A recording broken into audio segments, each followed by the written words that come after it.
Number 35. Chapter 35. Now, who saw this coming?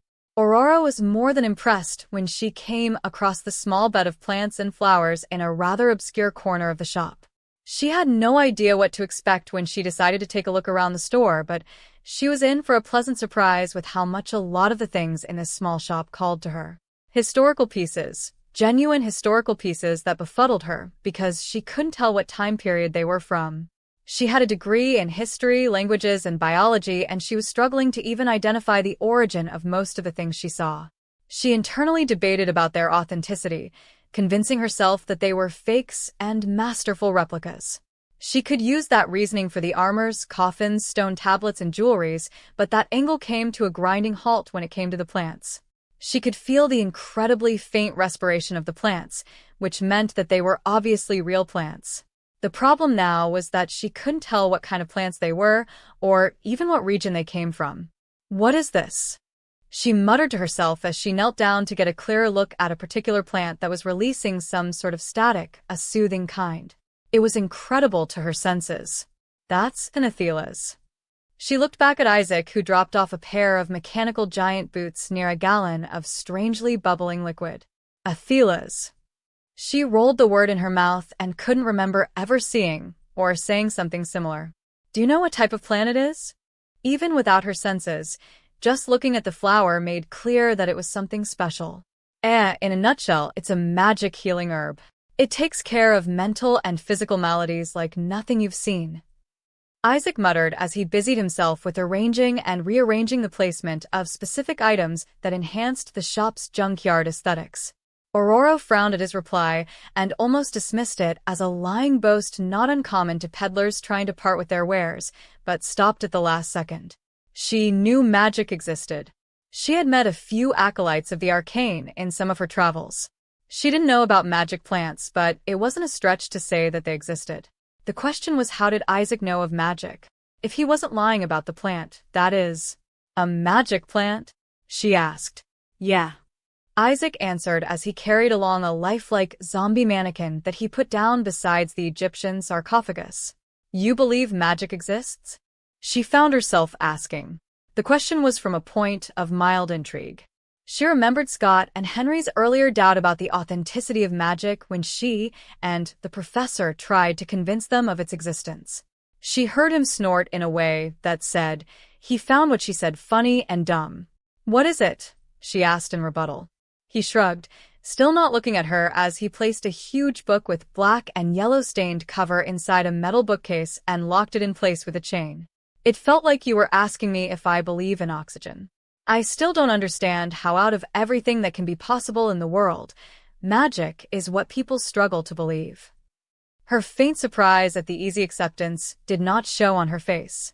With Isaac apparently busy and her having nothing to do, she returned to her browsing.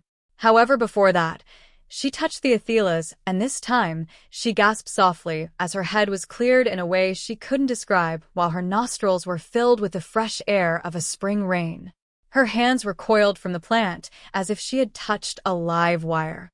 She looked around and felt relief when she didn't see Isaac around. Maybe this was a sign that she had gotten enough introspection for the day. Unfortunately for her, even with the slow acknowledgement that maybe Isaac was not as he seemed and that he might not have magical plants, she found it incredibly hard to leave in caution. Instead, she looked towards the nest plant that had caught her interest. 3 large, dark reddish-orange flowers were prominent, with a deep, almost black, petal structure. The flowers had a luminous, orange-red highlight on the petal edges and centers. The plant's dark, almost black leaves were arranged densely around the base and stem. If the Athelas was a soothing herb, then this one was fire and brimstone with the attitude of afternoon heat. She had been fairly skeptical about the magical nature of the Athelas, but she couldn't even do it for this one. It was not a normal plant. That much was clear at a glance. The petals glowing with the rhythm of a beating heart made that very clear. "Finally, you guys weren't making it easy for me." It looked like he was finally done with his chaotic arrangement as he made his way towards Aurora. "Sorry for the negligence, miss. It was a poor and unprofessional showing on my part." It looked like both the shop and its owner were together in their eccentricities, as well as their penchant for leaving her on the metaphorical back foot. An apology for unprofessionalism from a broker in this part of the city was as rare as it could get. Don't worry about it. I didn't plan on buying anything when I came in, but now I'm starting to reconsider. And in truth, she was. The samples of flowers she had seen were very few, a dozen at most, but all of them had a uniqueness that drew her. She would love to add them to her little garden back at the mansion, but she was interested in knowing what they were and where they came from. So, to that end, my name is Aurora. My students told me a lot of interesting things about your shop, and I can see that they weren't lying. Isaac, merchant. Isaac shook her hand in good fashion. Right, they did mention your name a few times. Lively bunch, those ones. You remember me? She asked. Not the name, I'm afraid. But that hair color is quite distinct. Isaac replied, polite and professional, and with a smile to serve. He ticked all the boxes for a great salesman, she thought. So, before I go back to my post, is there anything I can help you with? She didn't waste time in pointing to the living fire in the shape of a flower. What kind of flower is that? Aurora looked at him for a moment before adding another bit. It is magical, and I mean that quite literally. They are. Isaac easily agreed, seemingly oblivious to the fact that she was slightly suspicious of his identity. It is called ash beetle. Ash beetle? Quite an apt name. Names are apt in nature. That's why they stick. Isaac joked. Can I ask where you got it? She questioned gently, before quickly adding to soothe any misunderstanding. If it is not too intrusive, that is. Like before, the man still remained polite, forward and nonplussed. Oh, it's nothing. And as for that little bugger there, they are a native species that can only be found in the hotter regions of Muspelheim. They are as rare species go, even rarer when you realize that most people can't survive the atmosphere of the realm of fire.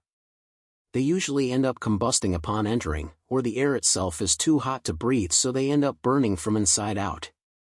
Muspelheim? She asked tentatively with a flat expression on her face. From Norse mythology. Isaac looked pleased. I see you are quite familiar with the place. Not exactly my choice for a scenic route, but it does strike quite the cinderous impression. Her mind was oscillating through the static of his words and the implications which kept her silent for a few seconds, and when she made to speak, her words were interrupted by the sound of the doorbell ringing as someone entered the shop. If you'll excuse me for just a moment, please. Isaac said and slipped away to attend to his new customer, leaving her standing there and staring flatly at the glowing plant. Well, hello handsome. She didn't touch the ash petal, only staring at it and the other flowers and wondering if Isaac was a practitioner of the arcane. Most sorcerers and druids she knew were recluse and weren't the type who would open a pawnshop in a busy city like this.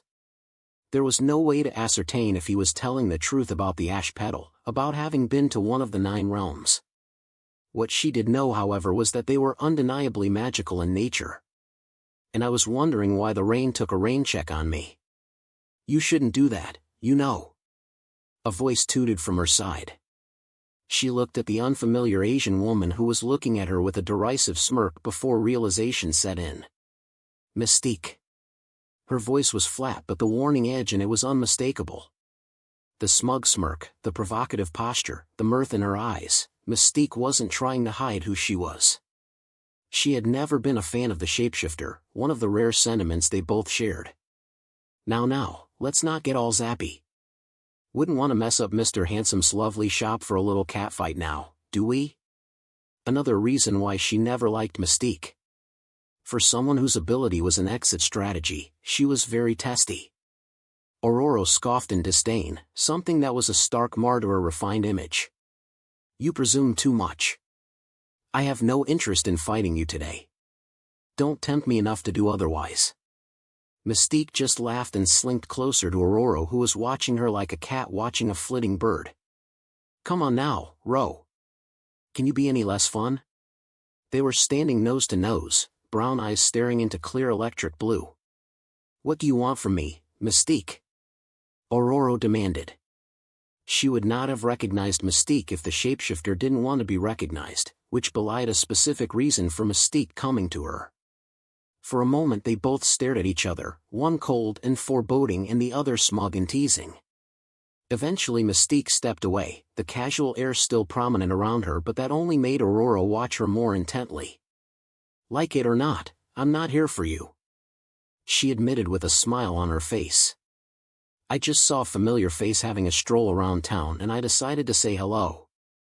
"You had no reason to," Aurora remarked. Mystique smiled at her. "Aha, but I had no reason not to." And this was perfectly why Aurora never liked the woman. Despite being one of Magneto's staunchest supporters, Aurora never got the feeling of complete devotion from her, and the woman never even bothered to hide it. She also had her suspicions that Mystique was the one feeding information to the professor from Magneto's end. She was not in the mood for a confrontation, nor was she in the mood to deal with whatever it was that Mystique was angling for. She could keep an eye on Mystique to find out what she was aiming for, which she might, or she could inform the others. She looked at Mystique, at the amused smile on her borrowed face, and could clearly see that she was in a mood that Aurora was not in. "Well, I'll leave you to your flowers," Mystique said and turned to leave, also prompting Aurora to do the same. She took one last look at the flowers and decided to ask Isaac for more about them, especially how to cultivate them. She doubted something like the ash petal would do well in her little back garden. She broke around the corner, stopping for a moment to look at a fur coat, before continuing on her way. She saw Mystique leaning against the counter saying something to Isaac, with the man looking fairly interested, if the smile and animated replies were anything to go by, or it could be the same general politeness he showed her. "Welcome back, see anything you might be interested in?" he asked as soon as she came into his view. "Quite," she replied, ignoring the look of interest Mystique was giving her and Isaac. "But I don't think the little garden I have will be compatible with most of them." "If that's the problem, then don't worry," Isaac said. "I have special nursery bags for those little ones that don't deal with regular climate." "Special bags?" she asked in confusion before remembering the type of place she was in. "They won't come cheap, will they?" "They are affordable," Isaac replied. Mystique was about to say something that was both prodding, teasing and testing by the smile on her face, but she was interrupted by the doorbell going off. They did not have to wait long before a face appeared that made the smile on Mystique's face grow even wider. It was the look of someone who just won a lottery they never remembered playing. "Now this is interesting," she muttered as her eyes traveled from the new arrival to Aurora and then Isaac. The woman looked surprised when she saw Aurora, a very hidden reaction that Mystique doubted either Aurora or Isaac saw. She saw the look on her face and the look on Aurora's and knew that neither of them wanted to confront the other, especially in front of two civilians. Well, she couldn't have that. "If it isn't Miss Spy herself. What a pleasant surprise," she said out loud, and watched with a deluge of self-satisfaction when she saw the cataloging going on behind her placid eyes. Since her back was turned to Isaac, she didn't have a problem changing the shape of her eyes, giving the Black Widow a free ticket and guessing her identity. "Miss Cheng." "Aurora," Yelena said with a pleasant smile, as if she was surprised to see her two friends. "Cheng, really? That was the best you could do?" she deadpanned. "What I'm really interested in knowing is why everyone's favorite place is suddenly a pawnshop. I doubt you're here to pawn something off for cash." The atmosphere was getting charged between the three women, but Mystique was the one who looked to be perfectly calm. "If I may," Isaac started, interjecting himself into the technical feud brewing between the three women, "I can't help but sense some hostilities between you three. I'll appreciate it if you keep the verbose until you're outside." "Shut it, dude," Yelena snapped briskly. Her luck was the worst, seeing as how she just spectacularly compromised her mission. How would have known that female Thor and Waldo were in the store? She just wanted to talk to the dude to know why 3 vagrant mutants that had been flagged by S.H.I.E.L.D. had frequented the store in the last week. Well, this wasn't the first time she'd been caught flat-foot, which was not a good trait for an assassin like her. "Fight? Please." She was not a fan of having her ass handed over to her for no good reason. Even if the reason was good, she still wasn't a fan of it. Aurora looked completely fed up with how things were progressing and decided to leave. Mystique and the Black Widow will do a good job looking after each other. I think that's my cue to Leah. Mr. Isaac. I think I might need some hard stuff.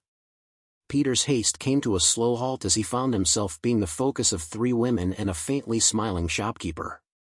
Of course. Just tell me what you need. Number 36. Chapter 36. He sells things. How suspicious. Peter shrank in reflex as the shop seemed to fall even more silent, that it felt as if everything was looking at him, from the women in front of Isaac's counter to the weird books that filled the horror bookcase. Am I interrupting something? I can come back later if you're a bit busy. He muttered out softly as he became even more conscious of the spotlight he was currently under. No such thing, Peter. Come on. Isaac said with that disarming ease he always had, a trait that Peter found impressive. Are you sure? He asked again as he trudged closer to Isaac under the plaintive amusement of 2 of the women. He would have preferred it if no one had been in the store when he made the request he was about to make, except that it wouldn't be fair to Mr. Isaac. He needed his customers after all. Depends on you. Do you want to buy it now or later? Now, if you don't mind. In his familiar fashion, he dropped his bag on the counter before remembering that he wasn't alone with Isaac in the shop, but he powered through it. So what do you want? Isaac asked. Well, I was thinking that. It was entirely reflex, but one of the women looked really familiar to him for some reason, so without meaning to, his head turned around, but he ended up meeting the gaze of the blonde woman and he flinched his head back. What? He heard her asked. She had a really thick Russian accent. Don't tell me you sell weed to kids in this place. He was not a kid, he wanted to say, but he wisely kept his mouth shut. If that's what they want to buy. And trust me, I have some very flamboyant strains. You sell weed? The woman asked in surprise with heavy tones of amusement. Peter, on the other hand, was flabbergasted. You sell weed? Yes to both. Isaac replied casually. Like I already told Peter some time ago, I sell a lot of things.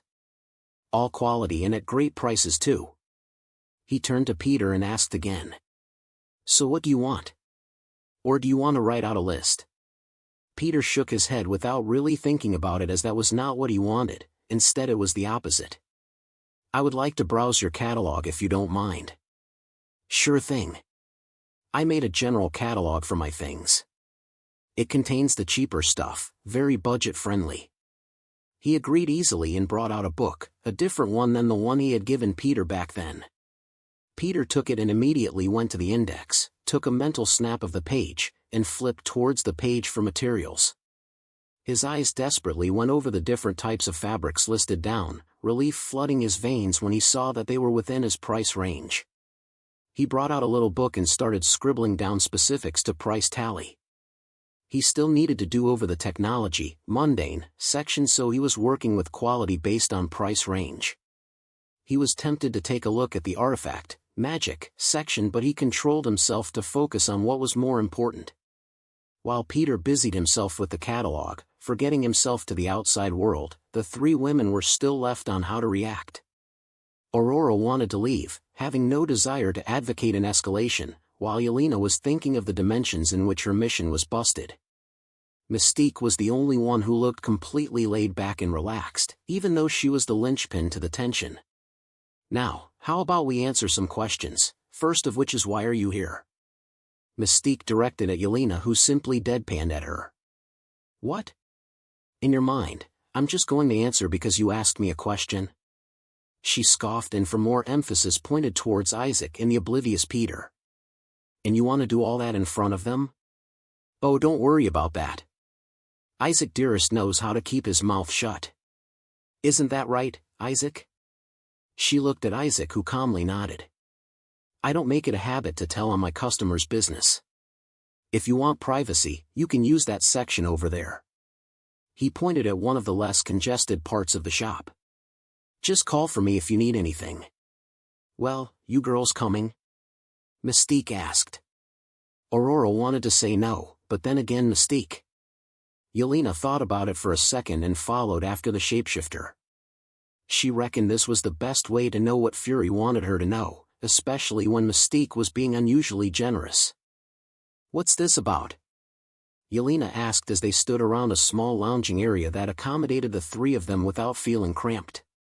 Her hands tucked under her chest, an action that made Mystique roll her eyes at her, but Yelena didn't care and kept her hands on her hidden guns. Mystique pointed at her. "Let me guess, Fury has you sniffing for the rumors of a mutant cure." Yelena did not acknowledge or deny it, instead she turned around.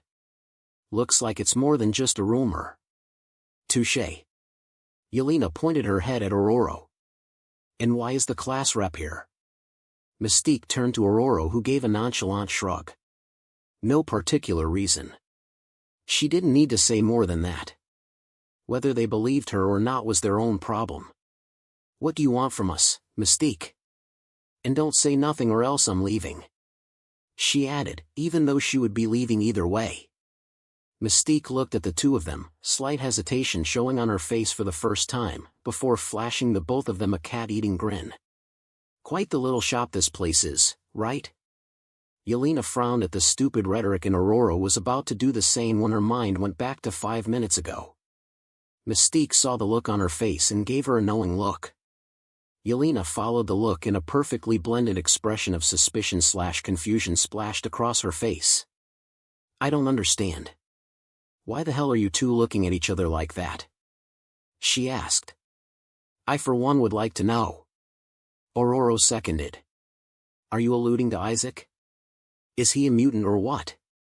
She did not like the idea of outing a potential mutant in front of the Black Widow, but she knew Mystique well enough to suspect the angle she was playing at. She also did not miss the way the spy's hands tightened on the possible gun she was holding.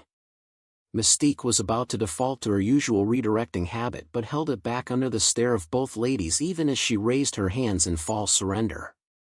"Will someone tell me what it is, or do I have to start doing my own questioning?" Aurora really didn't see the need for importance, which admittedly might be due to ignorance with the way Mystique was acting. As far as she could tell, Isaac was a normal man, very polite and maybe with a few eccentricities, but nothing entirely out of the norm. "I'll ask you this first, Yelena.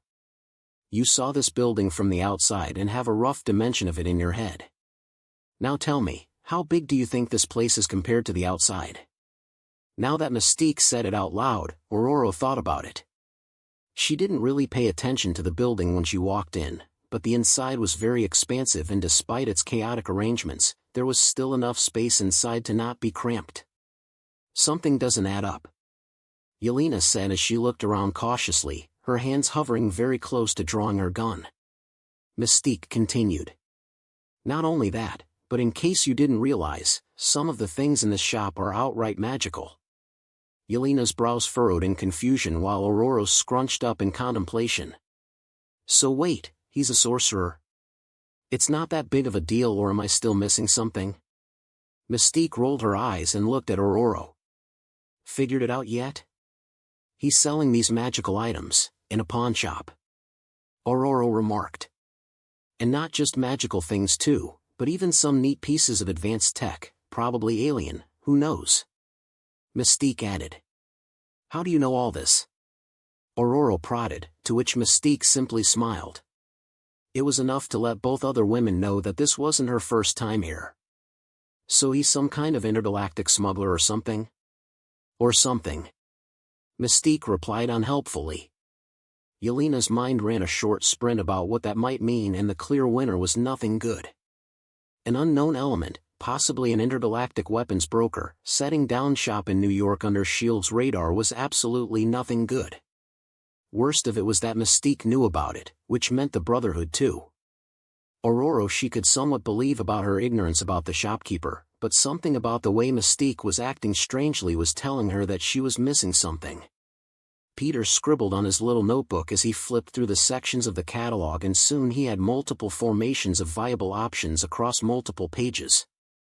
The first thing was an upgrade material for his suit, not because it was the first thing on his mind but simply because he found an affordable and interesting item. Memory cloth, Mistborn, a purely utility fabric that can change its shape, pattern and form when touched by specific people. A quick civilian disguise. Omni-Fabric, The Incredibles, a revolutionary piece of fabric created by Edna Mode, who must be credited, that is not only incredibly flexible, but also fire, tear and extreme temperature resistant. These two were the ones that he was going for. They were the best ones listed, not by a long shot, but they were extremely budget-friendly and he could integrate them together himself. The Omni-Fabric was his choice option from a pure necessity standpoint, but he couldn't overlook the memory cloth. It was a practical godsend. There was another option he considered alongside these two, but had to set aside for the future because of the price. It was cheap, scarily so for what it provided. Smart Fabrics / E-Textiles, Cyberpunk 2077, an integrated fabric that flows a genuine cyberpunk aesthetic, combining seamless tech functionality and dystopian street fashion. It is made up of conductive threads and wearable technology that allows for touch controls, seamless communication, highly environmental resistant, active configurable lighting that changes based on the wearer's mood, weather, or vibe of the location. It also comes with an integrated incognito mode for data protection. He was already salivating at the thought of taking the fabric apart and at the type of UI a piece of clothing could use, and it wasn't entirely his fault that he could picture the next upgrade of his suit. If anything, it made it even more vital for him to get the first two fabrics and then get the smart fabric and fuse everything together, if possible, to create the perfect techno-fusion suit. The next thing on his list, the tech category, was two specific things. Omni-Tool, Mass Effect, multipurpose diagnostic and manufacturing tools as well as computers used for a variety of civilian and battlefield tasks, hacking, quick fabrication, environmental and element analysis. Detective Mode Cowl, DC/Arkhamverse, a piece of streamlined and sophisticated technology that provides real-time deep forensics and analysis, pattern recognition, structural analysis, thermal and facial scanning. An indispensable aid to one of the greatest detectives that ever lived. He should have stopped there, he really wanted to, but curiosity had led him into flipping over to the magic section, and what he had seen, greed was the only word he could come up with. His logical mind had warred against him that none of these could possibly be real, but a simple reminder of Mr. Isaac's refund guarantee in the event of his items not working as advertised erased his reluctance. He was weary of the whole magic thing, and the apparent indication that they were real, and while he had no intentions of diving deep into it, a few things wouldn't hurt. Of the rip, the first thing his eyes were glued to was a description of a little pouch that he could fit into one of the pouches in his utility belt. Bag of holding, Dungeons and Dragons, a small pocket dimension storage bag. A necessity for any adventure, trust, you will definitely need this. The next thing he got, mostly because of how cheap it was an amulet. Well, a magic amulet. Amulet of Protection, Dungeons and Dragons, an enchanted amulet that provides both magic and physical protection to their wearer by shaving off a brunt of the incoming attack, whether physical or magical. He reminded that the bigger the level of attack incoming, the lesser the damage that can be absorbed by the amulet. Getting slammed into and through buildings did not feel good to his back. He looked at his selection list and nodded to himself. It was a good one. If he could, there were a few things in the magic section that did interest him, like the Shadow Cloak, the Time Turner and the Anywhere Door. Especially the Anywhere Door. The thought of being able to instantly retreat to his room after a fight instead of swinging back felt like a sin to him. Unfortunately for him, these things were pricey. Take the Time Turner for example. He knew more than most not to mess with time in any spectrum, but by God he was prone to making bad decisions. Do you really have a nuke? Peter couldn't help but ask as the possibility of magic suddenly seemed so real, as well as the uncertainty of Mr. Isaac. The man chuckled. Do you want to buy a nuke? They both stared at each other until Peter broke eye contact. No. No, I don't think I do. That's too bad. He heard the man mutter. Nice selection, by the way. This is a new spending limit for you. I'm glad to see it. Because he was a merchant, right? Peter looked behind him, finally remembering the group of ladies. Don't I get a valued customer discount, like a one-time 20% off? His face burned as he engrossed himself in the store behind him. He was joking, maybe, and he didn't really expect any discount from the man, so he was surprised when he turned around to see the man look like he was actually considering it. I don't really mean it, you know. Well, now that you mention it, I'll be completing one of my quotas if you make this purchase, and you've been my most impactful customer. Peter's face flamed up in awkward embarrassment with the vocal appreciation. I think I still have one of those coupons. The muttering continued as the man went through his lower cabinet before coming back up with some printed papers that he handed over to Peter. You've got some serious luck, kid. 3 tickets of 14% off category coupons. Thank you. Peter accepted the coupons with gratitude. These little things were paper-made lifesavers. Why not 15%? He asked curiously, feeling a bit put off at the odd-even number. It makes things more interesting, Isaac said as he started calculating Peter's tally.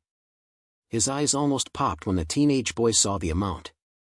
He was about to make 2 agonizing cancels on his orders but paused for a second. Can I use the 3 coupons at once? Nope. 1 coupon per category purchase. These are not general coupons. Peter reasoned with it and smiled. Maybe his luck was finally seeing him through. The universe wasn't so bad after all. 3 different purchases then. 1 ticket went to the fabrics, 1 to the tech pieces, and the last one went to magic items. 3 different categories of items. The only thing that annoyed him was that he had to leave the store and walk back in for it to count as a different purchase, store rules it seems, whatever that meant. To balance that little setback, he had them all sent to his doorstep. Express delivery for the win. Peter Parker's life was finally stepping up. Number 37. Chapter 37. Is he being for real? The 3 women traded looks at each other, 2 in suspicion and 1 in exasperation.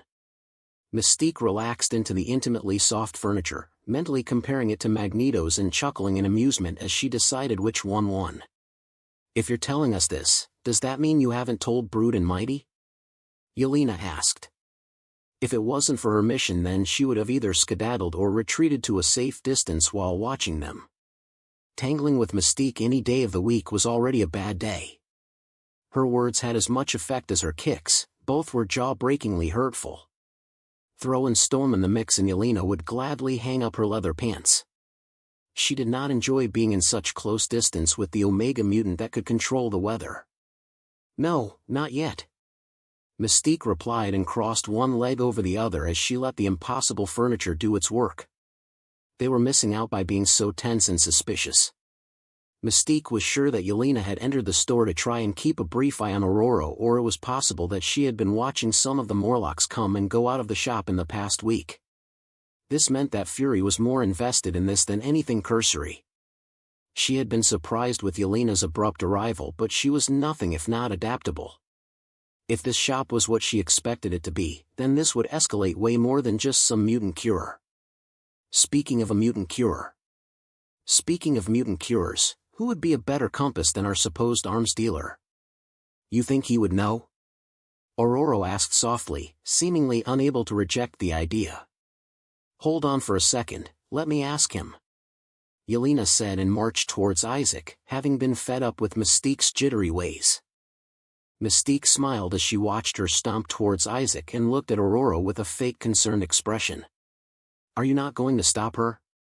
Aurora frowned but said nothing as she followed after the errant spy. She did not like whatever it was that Mystique was playing at, but things were becoming too complicated for her to simply extricate herself. I'm just gonna flat out ask. She heard Yelena say. Ask away, Isaac had replied. I'll do my best to reply. She arrived just in time to see Yelena staring down a soft smiling Isaac, or at least attempting to. Mutant cures or anything of the like, do you sell them? Isaac rubbed his chin in muted surprise, which was not a good thing. This is the second time I've been asked that. They all heard what he said, but the man himself looked unbothered by his slip-up and even answered Yelena's query. Simply, yes. Isaac continued, but if we are being specific, then it's less of a cure and more of a destabilizing, nullification, permanent or temporary suppression of the X gene. So you do sell gene therapy? Close enough. So you are the one who sold the cure to the Morlocks? Mystique stated. He tilted his head in a show of ignorance. I'm afraid I don't know who you're talking about. If you're asking if I've sold said gene therapy, then the answer is yes. The three of them were just as taken with surprise as they were with the incredulity of it all. Aurora, who had been plagued for weeks about the shadow conspiracy surrounding the cure, Yelena, who had been given a dangerous mission chasing those trails, and then there was Mystique, who was trying her best to stir away a reenactment of the Civil War. Magically, at the same time, all their problems came to a heel at this small nondescript intriguing shop. Do you want to look over the options? Isaac inquired as there continued silence. Aurora was the first to get back her voice. And you've been selling these cures? Isaac frowned a bit at the mention of cure, but he let it go and simply gave a nod. Amongst other things, yes. And people have been buying these things? Yelena's professional etiquette kicked in with her going into survey mode. Well, yeah, I would hope so. Isaac chuckled good-naturedly while consequences ran up the minds of the three women. Did he not know what he was doing? Yelena was already thinking about taking him in and leaving it up to Fury to handle, while Aurora and Mystique thought along the same lines about letting their people know. The only similarity between them was that they all agreed that Isaac had to be interrogated. You said this is the second time someone asked for a cure. Who was the first? The lazy smile on Mystique's face had long waned into a flat expression. No doubt it was the Morlocks. Some thugs or something of the like. Isaac huffed as he crossed his arms. They tried attacking me after telling me that they wanted to buy gene suppressors, despite me being polite. And not only that, they also called in some reinforcement goons that came in guns blazing. How disrespectful. His face twisted in disgust as if he just tasted a particularly bitter lemon. They were the reason I even bothered hanging up the shop rules. He gestured at the board that welcomed them into the open area of the shop, a board they all ignored or took as theme writing. Acts of violence are not permitted inside the shop. Acts of violence against the merchant are strictly prohibited. The merchant has complete authority over the nature of punishment if any of the rules are broken. They took a measured glance at the overhead board and the bold rules scribbled on it and then looked back at Isaac. And just out of curiosity, Yelena leaned away from the counter, playing it safe but not taking her eyes away from Isaac. What happened to those guys? Isaac made a dismissing motion with his hand and responded with casual indifference. They are lying around somewhere. Turn them into feathery confetti. I can't tell if you're being serious or doing a bad job at being funny. Yelena commented, shared a look with Mystique, and scanned the shop around them while Mystique kept an eye on their maybe dangerous shopkeeper. Her eyes barely started their dance when she caught sight of a vase of feathers precariously balanced on top of a fire-breathing dinosaur's head. Aurora had caught sight of the same thing earlier when she first came into the store because of how out of place it was. Whether or not they believed in what Isaac was saying, they were steadily growing more cautious as time passed. So wait, you just turn people to feathers? Yelena asked with a humorous flair as she turned around, discreetly signaling Mystique at the weird case. That can't be legal, right? Whatever they expected his reply to be, his next words weren't it. Oh, it's completely legal, shop's rule. Says it right there on the board. The satisfied smirk he wore did not assuage them one bit. If you're worried about consequences from whoever sent them, you don't have to. Why? Why don't we have to, Isaac? Aurora questioned, hoping against everything that all this was just a tasteless prank by the polite owner and her day was not in fact ruined. Isaac tapped his temples with a conspiratorial grin. Because I was smart about it. As part of my punishment, I made sure no one remembered who they were. Silence. It was the type of silence that was usually a prelude to an irreversible decision. Fortunately for them, especially for Yelena, who was slowly taking out her gun, they had a voice of stronger reasoning with them. Why would you be telling us all this?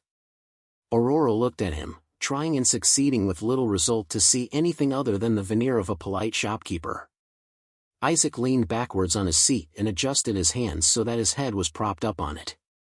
He looked like the poster picture of an honest and blissfully ignorant man. No real reason. The smile on his face might as well have been that of a maniacal megalomaniac. Yelena and Mystique both took discreet steps backwards to put more distance between them and the counter, while Aurora remained rooted to where she was. She remembered the magic plants, Mystique's reluctance to confront him alone, the insinuation to mutant cures, and the weird feeling of being watched she felt at intervals, and then Isaac's open politeness. There was a disconnect somewhere. It was either from Isaac or from their perspective. He wasn't blind not to see Yelena and Mystique's threatening posture, and what did he do? Just smile and answer their questions. "Who are you?" Yelena asked as her fingers coiled around her hidden trigger. Isaac looked up at her and sat upright, looking pleased to play the role he had played 100 times over. "You can call me Isaac. I'm a merchant." "I think she was asking if you were human, mutant, or something else," Mystique clarified. "Let's go with something else for now." "What do you mean by merchant?" That was something she had heard him say a few times, even hearing it from her students when they referred to him. "Exactly what you think it means," he answered. "I buy and sell things. All sorts of things. Like gene suppressors and magic plants," she added, and he gave an affirming nod. "Magic weapons, alien tech, antique pieces, demon contracts, nightmare fuel, arcane texts, glass shoes, bad luck in a bottle, take your pick." The way he said it, the same casual air he used to affirm magic to her, was rather unsettling and eye-opening because of how real it made it seem. "Quality assurance if that's what you're worried about." Her eyes went to the vase and his eyes followed. "And them?" And that was her admitting that despite the outlandish insinuation, she was believing in what he was saying. The unspoken threat and all. Isaac shrugged, looking as if he couldn't be less bothered by such an inconsequential matter. "Shops rule. It's their luck for being ungrateful thugs. And what's stopping you from doing the same to us?"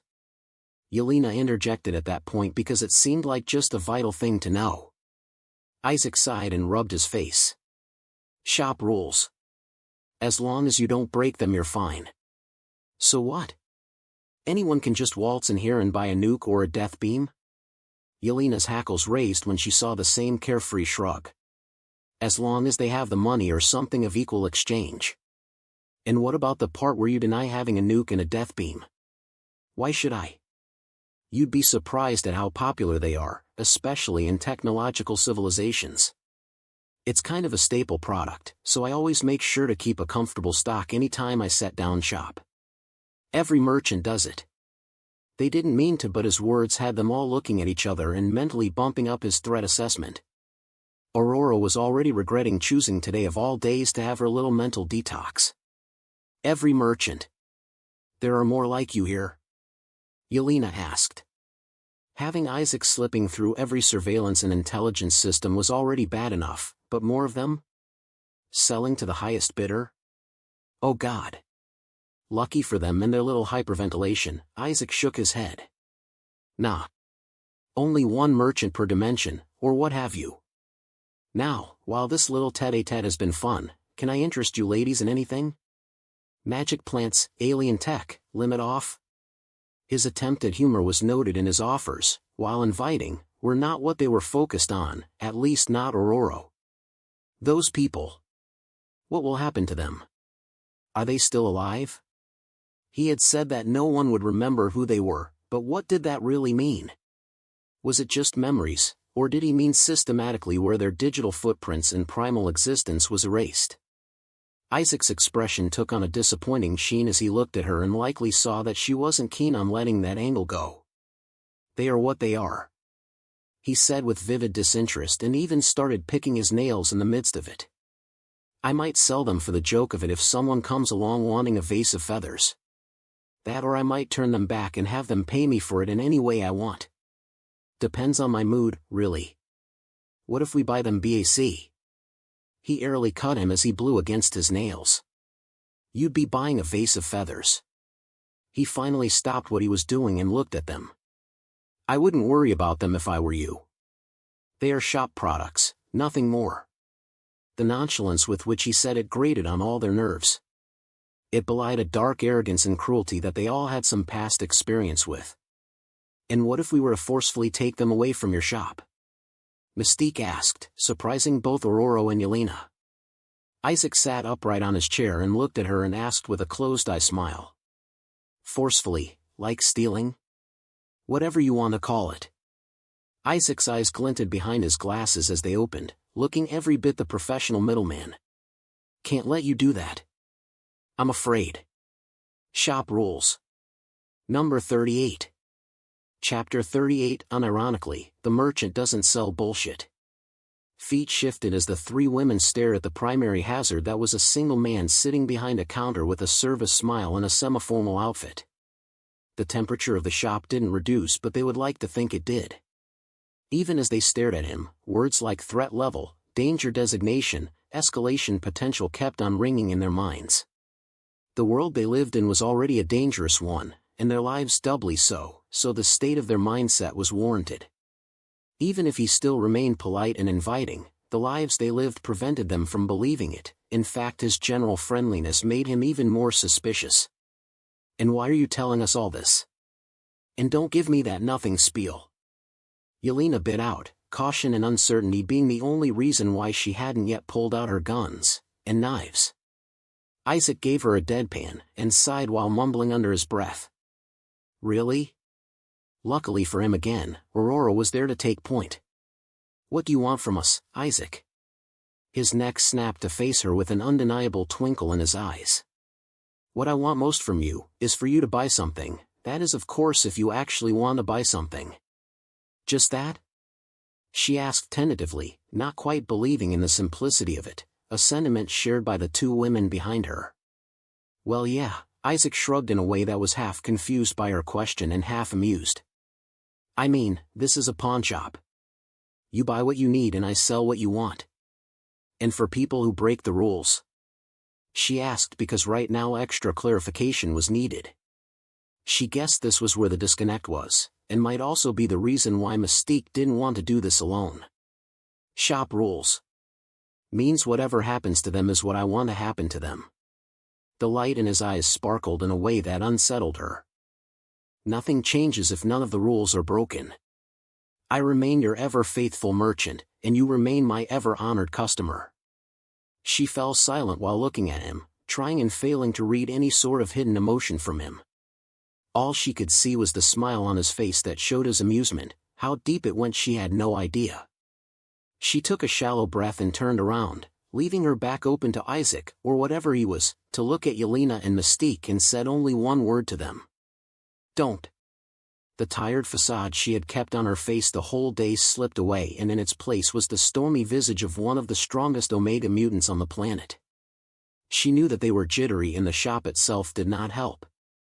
Even now she could not tell where the cool spring breeze was coming from, but every now and then she could feel something moving past and around her, like phantoms.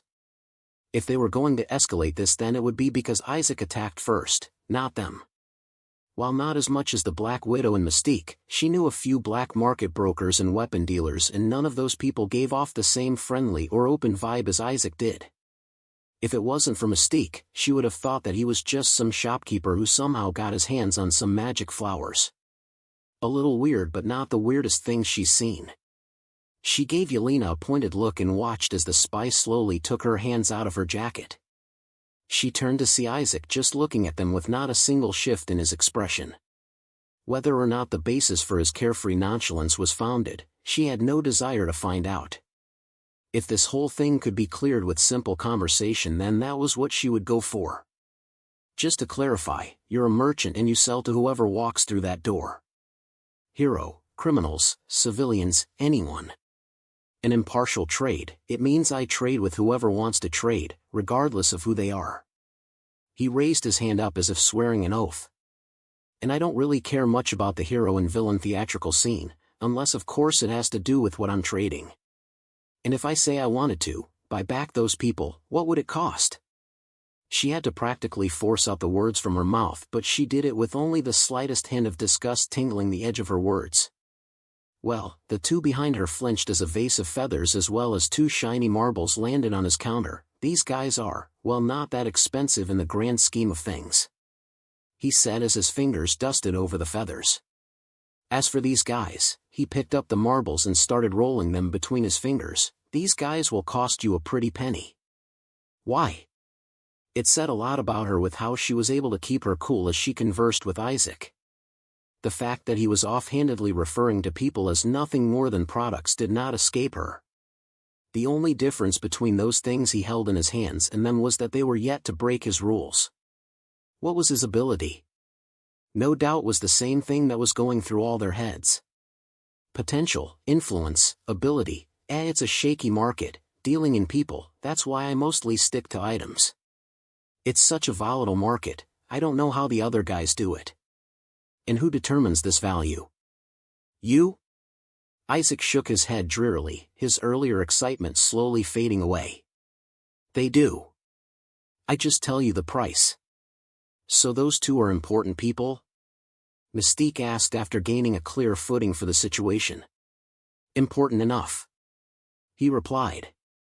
And we're just supposed to take your word for it. A puff of smoke, and in front of them was a man who looked stunned and terrified and was in and out of his wits as he stood in front of them. Why, he was cut off as he was once again turned into a pebble, but the effect was a stark one across the three women. Wait, was that? Mystique's mouth held low as her face morphed through different expressions of fear. If before she was looking at Isaac with a look of silent calculation and opportunistic amusement, then now all that was left on her face was abject horror. That was, even Aurora was stunned at the impossibility of what her brain just processed. Clint. Yelena stuttered and stumbled forward, but Aurora grabbed her by the shoulder, having never taken her eyes off of Isaac. If anything, he looked almost excited, for what she had no idea, but she knew that having Yelena escalating it at this juncture would be bad. Especially with what he just did. Seems like you knew the guy, he quipped. We know him. Or at least I think we did, Aurora said after mentally calming herself down. It was almost ironic how fast things were spiraling despite her dearest wish. What did you do to him? Isaac shrugged. A little erasure. Figured it would be the best way to get him and his ilk from disturbing my little setup with their ruckus. It was good while it lasted. He said it with the flair of a man that was very much used to similar things happening to him, even looking bored at the very concept and mocking its repetition. It was a bored and dangerous look for a man like him, again whatever he was, to have. You said erasure, what do you mean by that? Did you erase their memory from everyone who knew them? She knew how ridiculous that sounded before she finished uttering it, and he thought so too given the deadpan on his face. Such an undertaking would produce a ridiculous amount of psychic waves that would be impossible for the professor or Cerebro to miss. Arg. Seriously? I offer you a market of the most expansive array of resources you've ever seen, and this is what you're hooked on. She could practically feel the fight or flight tension in Yelena's shoulder from where her hand held her, and so she just sighed. You're a merchant, right? That's what we want to know for now. You know what, that's fair. He looked around, from the three of them to across his shop, and sighed dejectedly before answering in a very dry tone. I pretty much stole their origin point from your timeline. Less of a memory wipe and more of a they never existed in the first place. It's one of the few things time travel movies got right. It was absurd how almost everything that seemed to come out of Isaac's mouth stunned them because of the sheer ridiculousness that seemed to disperse from it. Right now, they were all at a page where they believed everything that left his mouth but also decided to doubt it just in case it wasn't real. Hearing something like existence erasure, followed by a time travel joke, was such a disenfranchising experience that it felt like they were in a loop that had ended long ago. Mystique quietly took on her former role of an amused observer as soon as she finally managed to picture the scale of the man that was sitting in front of them. She knew Yelena was out of a few loops, being a spy that wasn't intimately familiar with how ridiculously powerful people could be, but she was sure Aurora got the idea pretty quickly, even better than her if she was being honest. At this point, Isaac was halfway sprawled on his desk and tapping a finger on it. And that's the most you'll get out of it. For preface, I only told you this because you're interested in buying it, them, whatever. As for those idiots, well, I'm going to have to take my payment from them one way or another before they can leave. And what will that payment be? Honestly, I haven't decided yet. Could be anything, their skills, their memories, their soul, their emotions, their life, the options are many. It was how casually he spoke about taking someone's soul and their life as payment for the nuisance of breaking his shop rules that really drove home the inhuman nature of man sitting before them. Even now he appeared more excited when he was speaking to Aurora about those magic plants than he was right now. Wait a minute, if you were to take your payment from them, wouldn't they be free to leave your shop then? Yelena questioned. The image of a frightened Clint Barton remained in their heads as well as the memory of a man with the alias of Hawkeye. It was they were trying to remember something that never existed, but they knew exactly what never existed. Isaac clicked his tongue. Obviously it would be at a very discounted price, otherwise there would be nothing left for you to buy if I wanted my full reparations. And I won't do it for cheap either, it sends the wrong message. That was fair, even if they didn't want to agree with it. If anything, he seemed to adhere strictly to his identity as a merchant. The only thing he was interested in was what he could sell them. This could be inferred from the reception he gave Aurora from the beginning. He stayed polite the entire time, just as long as she reciprocated the basic courtesy. Another thing was, how were they going to afford the freedom of these people? She could see S.H.I.E.L.D. footing the bill, that was as long as they don't make a bigger mess of the whole thing, and she could also see how this would involve the Professor and Magneto. This was supposed to be a relaxing day, she repeated to herself. What about the other marble? Who is that? And that was when all hell broke loose. Number 39. Chapter 39, He Won't Have It Any Other Way. Existence erasure. Admittedly, none of them knew enough about it to know what it actually meant. The nuances were lost on them. So when they experienced it the second time, panic was all they felt. All they had been thinking of was implications about what Isaac was selling and what it would do to the outside world, and never once did they stop to consider the implications of Isaac himself. They did not understand what existence erasure meant, but they were slowly understanding the implications of it. Natasha Romanoff. The Black Widow. They just saw her being reinstated from a marble and then being uninstalled in the next second. Their brain lagged for a moment as if someone finally pressed play on it with the instant buffer it experienced, and then skipped a few circles of reasoning as it cut up to the latest frame as if someone increased the resolution. And Natasha. See, Isaac pointed at a stunned Yelena, exactly what I mean by influence. Now should we talk prices, or should I give you a minute? He knew what he was doing, they all realized. From the beginning, all he had been doing was spinning a yarn that led to this moment, an exchange. A trade. He was still playing the merchant bit. Give us a minute. Aurora finally said, needing a breather after the latest revelation.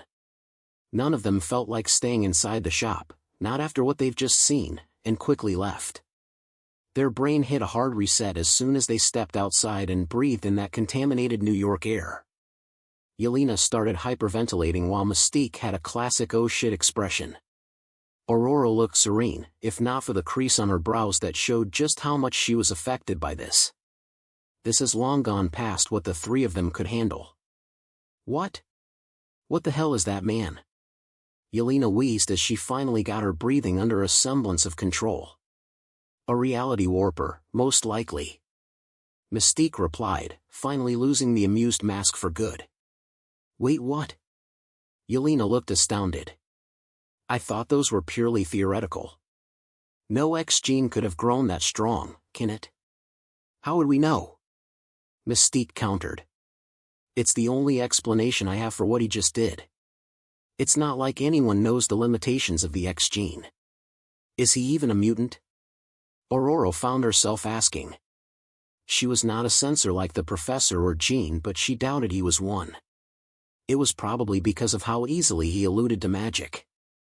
Does it even matter? Mystique scoffed derisively. What? Were you thinking of giving him a recruitment spill? How does one even begin to fight someone that can erase your entire existence? Yelena found herself asking, partly out of paranoia, but stopped when she saw the weird looks they were giving her. What? Why are you thinking of fighting? Mystique questioned in disbelief. After getting parts and parcels of her memories about the real Black Widow, she had been constantly trying and failing to reconcile the fact that she thought Yelena was somewhat of a rival all this while. What? Do you really expect me to believe that we're just going to let a reality warper in a pawnshop do what he wants without oversight? By oversight, I'm guessing you mean interrogation. Aurora questioned rhetorically, weathering the dead stare from Yelena with belaying ease. And you won't stop and think for a second about the same interrogation Natasha and Barton carried out that got them erased? And what do you suggest we do then, huh? Yelena half screamed at Aurora as she was the only one feeling the mental uprooting of having a sister she never had. Natasha was supposed to be the one in her place, was supposed to be living her life, and yet she had lived a whole life without anyone named Natasha, only to remember that she lived half a life with one. In a way, it felt worse than what the Red Room ever did. We treat him like he has been treating us, politely. And besides, he's made it clear that he is a merchant and that any interaction between us will have us either buying or selling something. People, her mind reminded her, people. She sighed mentally. The fact that Isaac was incredibly willing to talk was a huge weight off their chests. It was almost never this smooth when it came to dealing with other people with powers. Fortunately for them, however, the bigger decisions weren't theirs to make. Aurora would be reporting this to the professor the instant she returned to the mansion, same with Mystique to Magneto and Yelena to Nick Fury. The X-Mansion. This is unprecedented, Charles said with a thoughtful frown on his face. And how certain are we that he is not an alien or something else? I don't know, Aurora truthfully answered, nursing a cup of tea in her hands. All I can say is that he is really powerful, Charles. I haven't seen anything like it. Not with the ease with which he did it. So we don't really know if he's a reality warper, Logan said. So what? We got a guy that can just hit the snooze button on people? Gotta be fun at a rave. What he is doesn't matter in this scenario, Logan, what matters is what he says he is. As well as the fact that we don't have to fight a pointless fight for one. We already figured out where the cures are coming from, the only thing left is how we decide to approach Isaac. But you just said he's selling people. That broke his rules. That doesn't make it any more sensible or acceptable. It doesn't. But the trade-off is being polite. I believe that is a bar we can manage, she said with a tone of finality. The room fell silent as they all watched Aurora act slightly differently than her normally reserved self. If you want to say something, by all means, say it, she said as she put down her cup. It's just that it's a little bit strange, seeing you defend someone this questionable this strongly. Jean responded softly. You wouldn't understand, Aurora simply said. Mystique had wasted no time in returning to Magneto and the Brotherhood after her little confirmation excursion. Getting Eric's attention from whatever he was doing was easy enough, and she wasted no time in getting the gist of it, just so she could drop everything at his feet and skedaddle along the way. Unfortunately, that was a pipe dream. If anything, she could almost feel the familiar tremble of his excitement as he listened to her speak. It wasn't that she couldn't understand the reason for his excitement. A neutral broker, possibly alien, one that was powerful enough to remain neutral, with possibly a wide array of goods to trade with. She could see it. She could see the advantages and the possibilities it opened up, but she could also see the flip side. The chaos. Words of a possible cure almost drove them to premature action. One could only imagine what would happen if the merchant, as he called himself, remained truly neutral. This was a scenario where no one came out on top, except the merchant with his profits and his particular brand of chaos. This was beyond sinister, or it would be, and the worst part about it all was that it was premeditated. The merchant only cared about selling things but couldn't just be it. Here had to be something else he was gaining from it. The way she saw it, the more people knew about the shop, the more it would spiral into automated chaos. Why? Because the damned man would sell to anybody. They literally saw a high school student walk in and walk out of the shop with who knows what. It looks like I will have to pay this Isaac a visit. Mystique rolled her eyes. As long as you're on your best behavior. I don't have the amount of bail money for whatever sort of jail time that is. He glared at her, but she just slinked one leg over the other. If none of them wanted to see the big bold red sign on whatever this was about to become, then the least she could do was keep making a joke about it until it starts blowing up in their faces. While we're at it, are you guys coordinating outfits? You and Fury can rock the coat and cape, but I don't think Xavier can. Mobility issues, you know. Your jokes are getting distasteful by the day, Mystique. He chided. Good. It means you can still identify humor. At least when this whole thing blows you'll see the "I told you so" coming from afar. She said and got up to leave. Eric, whatever you do, don't be foolish. Let them give whatever speech and regulations they want to give. Raven.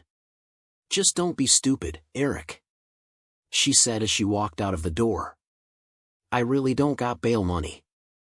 The door slowly closed behind her as she left, leaving Magneto to his thoughts as the room fell into silence. Back at Junk and Stuff, a few minutes after the women left, the door swung open as a man in a hooded cape walked in. And good day to you, my good sir. Isaac said, looking up from his book the moment the man came into view. What can I help you with today? The man came to a stop in front of the counter and shared a look with Isaac before reaching into the flaps of his coat and bringing out a dark lump that he placed between them. Now this is a pleasant surprise, a chunk of pristine refined vibranium. That's quite a lot on budget cuts. Isaac whistled as his glowing eyes scanned the stone.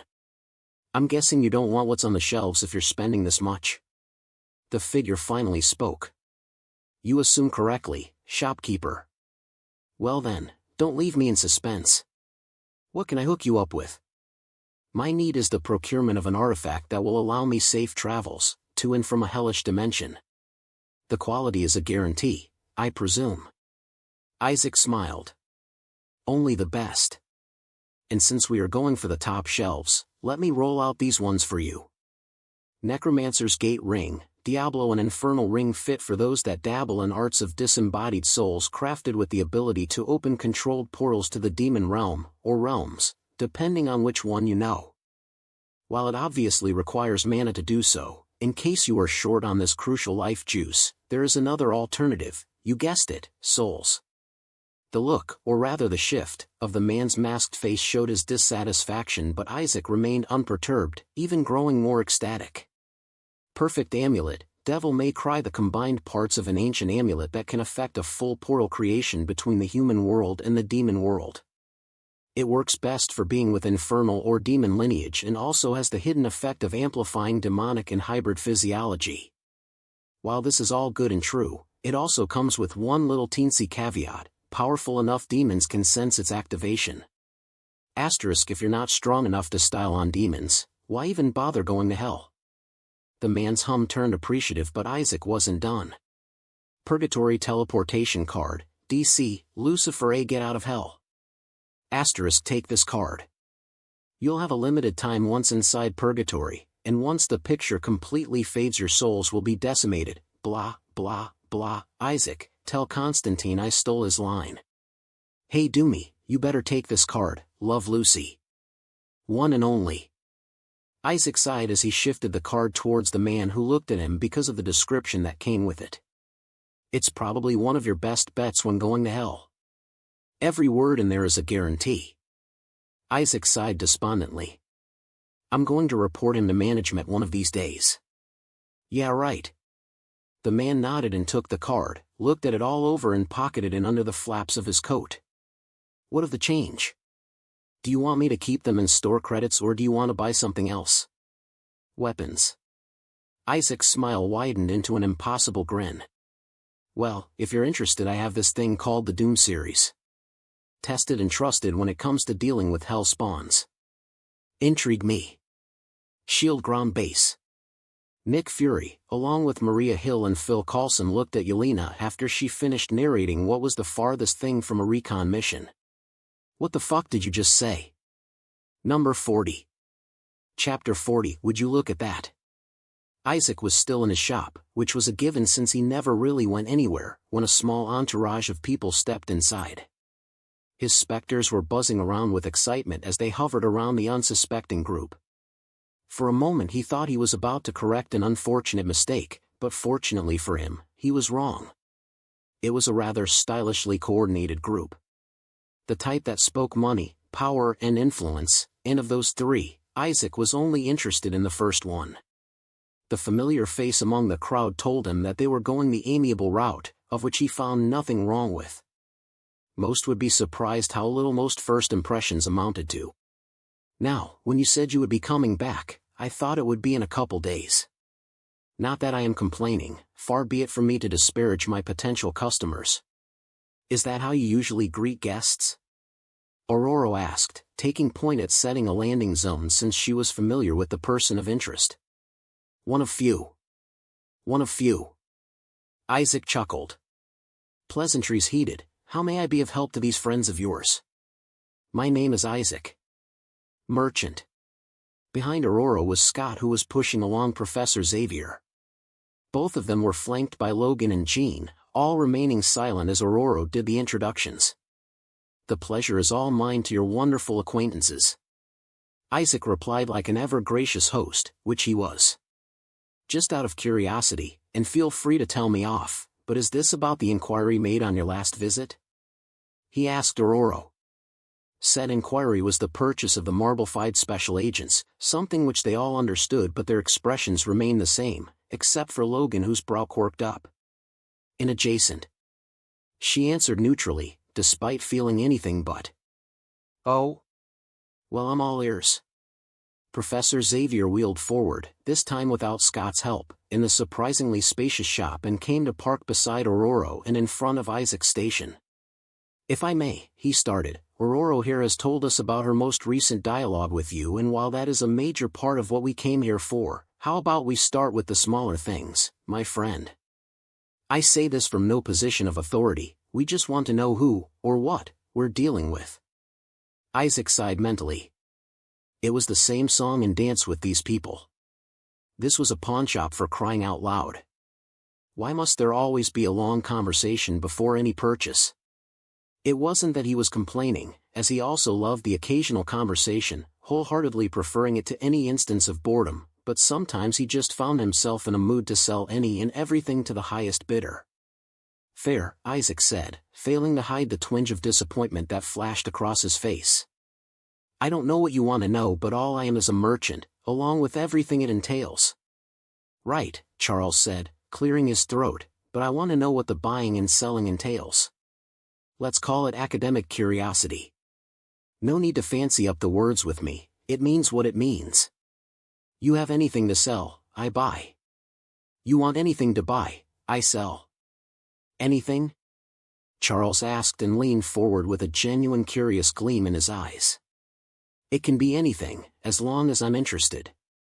Isaac affirmed. Like a spinal cure? Easy.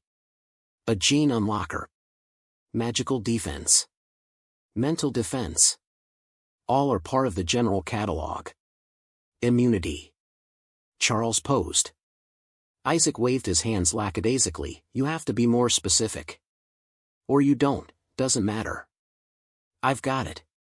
The professor nodded and leaned back into his chair. And the price to pay? You can either pay in your local currency or pay gold or whatever you have of value, doesn't matter. And say, how much will this wheelchair cost in respect to the spinal cure?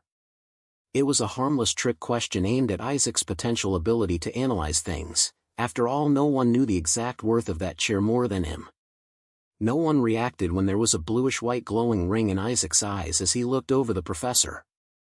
MHM, scabbed nerve damage and a neurological disconnection.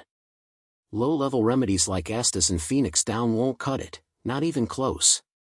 We'll probably have to go with a Senzabine and an Athelas combination for the neurodisconnect. Given the fact that it's your wheelchair and it also functions as a foci for psychic energy. I'll say it covers it. We'll have to throw in some anesthesia to numb the pain, but yeah, it's in your price tab. So how about it, want to trade? Charles gave a wry laugh, I won't say I'm not tempted. The others with him gave him severe looks but otherwise kept quiet. What did you mean when you said numb the pain? Aurora asked. Well, senza beans heal a lot of things, but the damage to his spine is too old, decades old if I'm not mistaken, so you'll need to injure the spine again. Charles finished unperturbed. To be honest, I thought your recommended process would be less painful. I have those, but they cost more. If you had just recently snapped your back, it would have been infinitely cheaper to fix. $200 for an Estes and you'd have been good to go. And you being a psychic made it worse. Now that seemed to have gotten their attention because none of them mentioned anything about him being a psychic. The look on Charles's face was one that said he was right and one of his hypotheses was being confirmed. How so? Props to him, he paid it no mind and rolled on forward with his inquiry. You don't know? Isaac deadpanned at him. Really, his eyes seemed to say. I guess that's fair. Charles conceded faithfully. Mind over matter, for psychics, this saying was even more true. His mind had long convinced his body that his legs were gone and he wouldn't be able to walk again ever. The mental conclusion was nigh absolute that no amount of healing, technological, magical, or even arbitrary, worked, not unless they took care of the neurological damage his psychic ability had done to his body. Which was where the Athelas came into play. So what, this guy cool or something? Logan asked, finally breaking the quiet audience spell. Impatient as ever, Logan. The way he shook his head looking fed up suggested that this was a usual occurrence between them. Whatever, I'm checking out the joint. Got a problem with that? Logan looked pointedly at Isaac, who simply waved him off, the merchant more focused on Xavier and the impending trade he could almost smell. So what's it going to be? Isaac asked. There was this tingle in the back of his neck that quietly told him that dealing with these guys would yield a much more profitable avenue. Professor? Aurora called out softly. I find myself at an impasse. Fucking hell, just get it over with, Chuck. Logan shouted over from in between rows of shelves, which made Charles chuckle. Now let's not be hasty. That's how you know it's about to be a life-changing decision. Isaac came in with a masterful assist. And besides, if it works you won't need it anymore when you walk out. And if it doesn't? Scott asked inquisitively, eyes structurally hidden behind a visor. I give you my most sincere apology, and you get to walk away with any single thing you want for free. Isaac replied carefreely as if it was never a point of worry. And you'll just let us do so? Scott asked, looking a bit surprised at the easy admittance, as well as Jean and Aurora, given their shallow impression of Isaac from whatever Aurora had told them. Shop policy. Isaac gave an eye shrug. Got no choice unless I want to strike on my license. As he said so, a transparent pouch of what looked like green peas appeared in his hands while a flower pot of Athelas and a pill bottle appeared on the counter. The smile on his face stretched when he saw that they had little to no reaction to the updated scene. They were being extra trusting of his words, not just because of Aurora's words, but also because of the confirmation Xavier had gotten from his source, as well as the identification of the mutant cure. I feel like we're all glossing over the pain part. Shouldn't we call Hank? Jean couldn't help but feel a bit concerned, especially in a place like this that was so eerily silent and alive. At Jean's concern, they all turned to look at Isaac, who easily assuaged the young woman's rising fears. As long as they know what they are doing, it shouldn't be hard at all. You just need to damage the spine, preferably after taking your anesthesia or going under, minutes later after chugging down the Athelas, before taking the bean. It's instantaneous. You know what? I think it's time I take a leap of faith. The decision was spontaneous, not unlike the ever-prodding man that Charles Xavier was. He said it in the heat of the moment because of a feeling he got. It's more of a walk-the-plank situation, but since we're going for it, who cares, right? Isaac said as he walked round the counter to come in front of Charles Xavier. Jean and Scott stood behind the man semi-protectively as Isaac took out a single bean and the entire stalk of flowers. I'll be taking a service charge percentage for the procedure. His eyes started glowing as Xavier gave the nod. First he gave him the pill. What is that?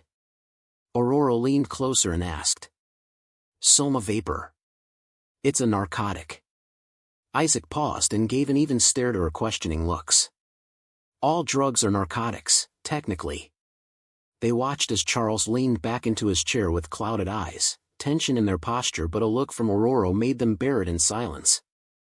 The Athela's leaves and flowers plucked themselves out of the stem and swirled above Isaac's palm, turning into hazy fine dust in front of the watching audience of 4, Logan having silently returned somewhere between the first act and the second.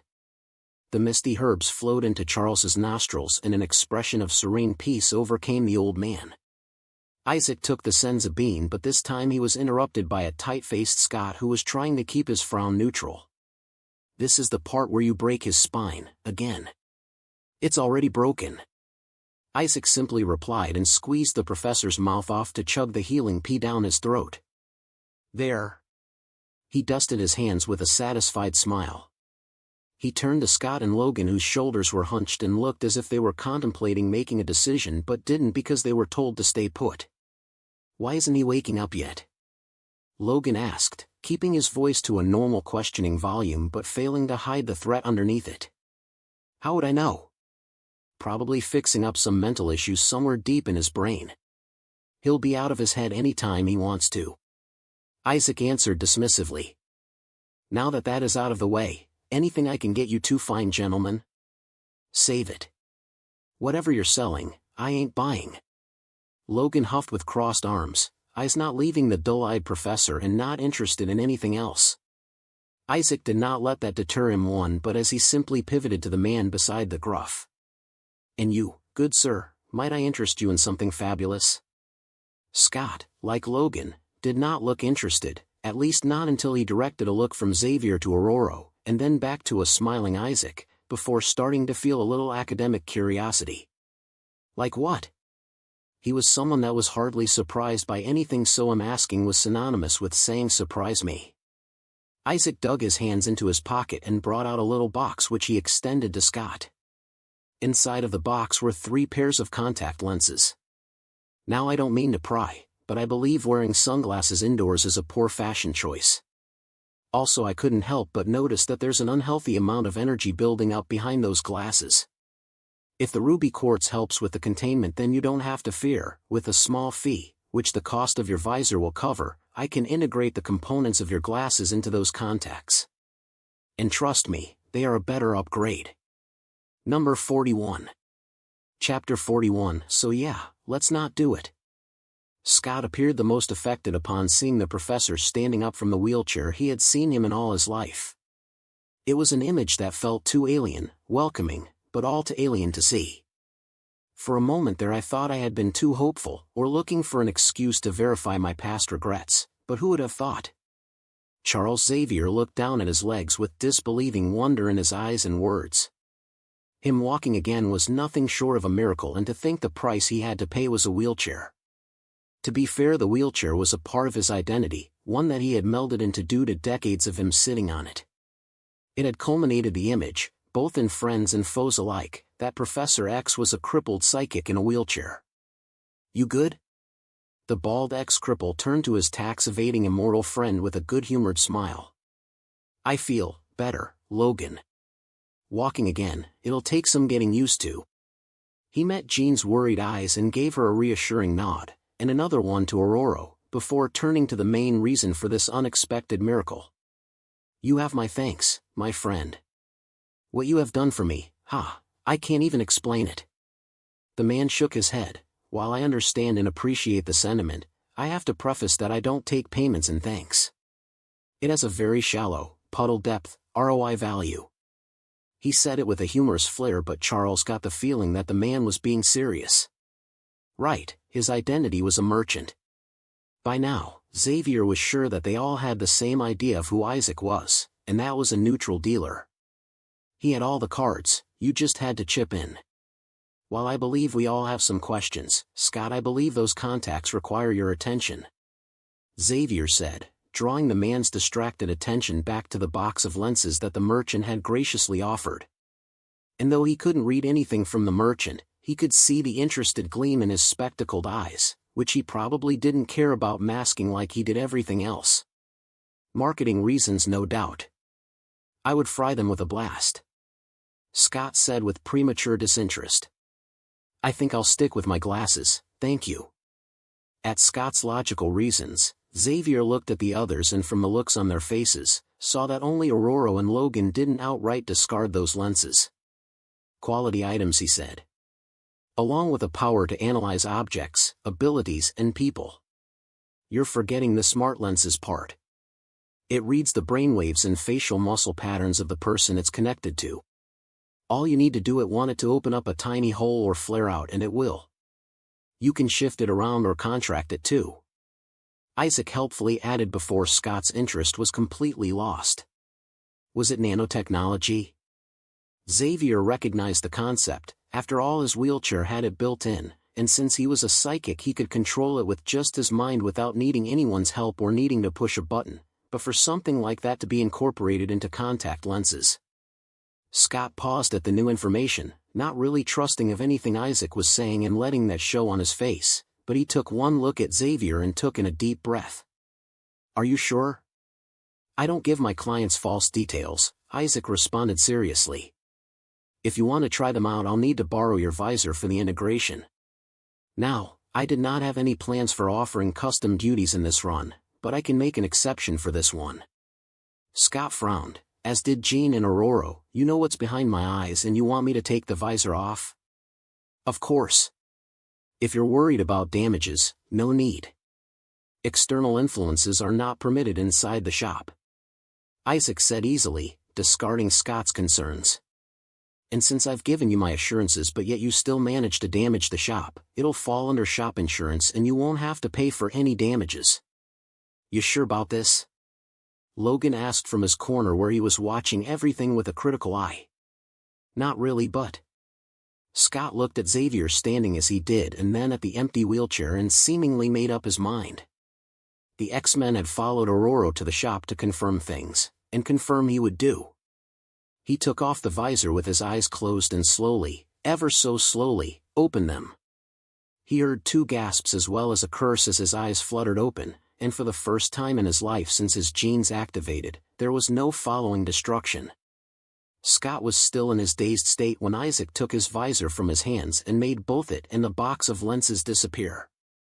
Just give it a few seconds, he said the moment they all fixed their eyes on him as if that was more important than the reason why everything wasn't bathed in red at this point.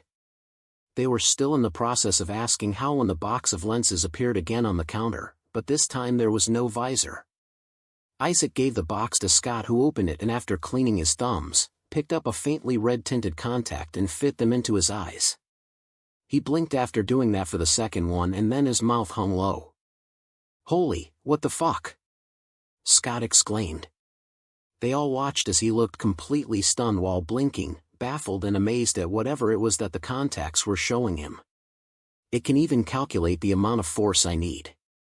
While Scott was muttering to himself like a child who got his first ever toy gift, the others were more focused on Isaac, except maybe for Jean, who had quietly drifted to Scott's side. You continue to surprise us, Isaac, Aurora said after a moment. Even if one ignored the fact that Scott could now show his eyes without forcefully vaporizing everything in his line of sight, just the fact that the professor could walk again was momentous. A miracle like this just couldn't be missed or ignored. It wasn't a fluke thing. It wasn't an either-or situation. Charles Xavier, the strongest psychic on the planet, could walk again. Most might not appreciate something like this, but it filled Aurora's heart with joy. Nothing that dramatic. Just business as usual, Isaac remarked.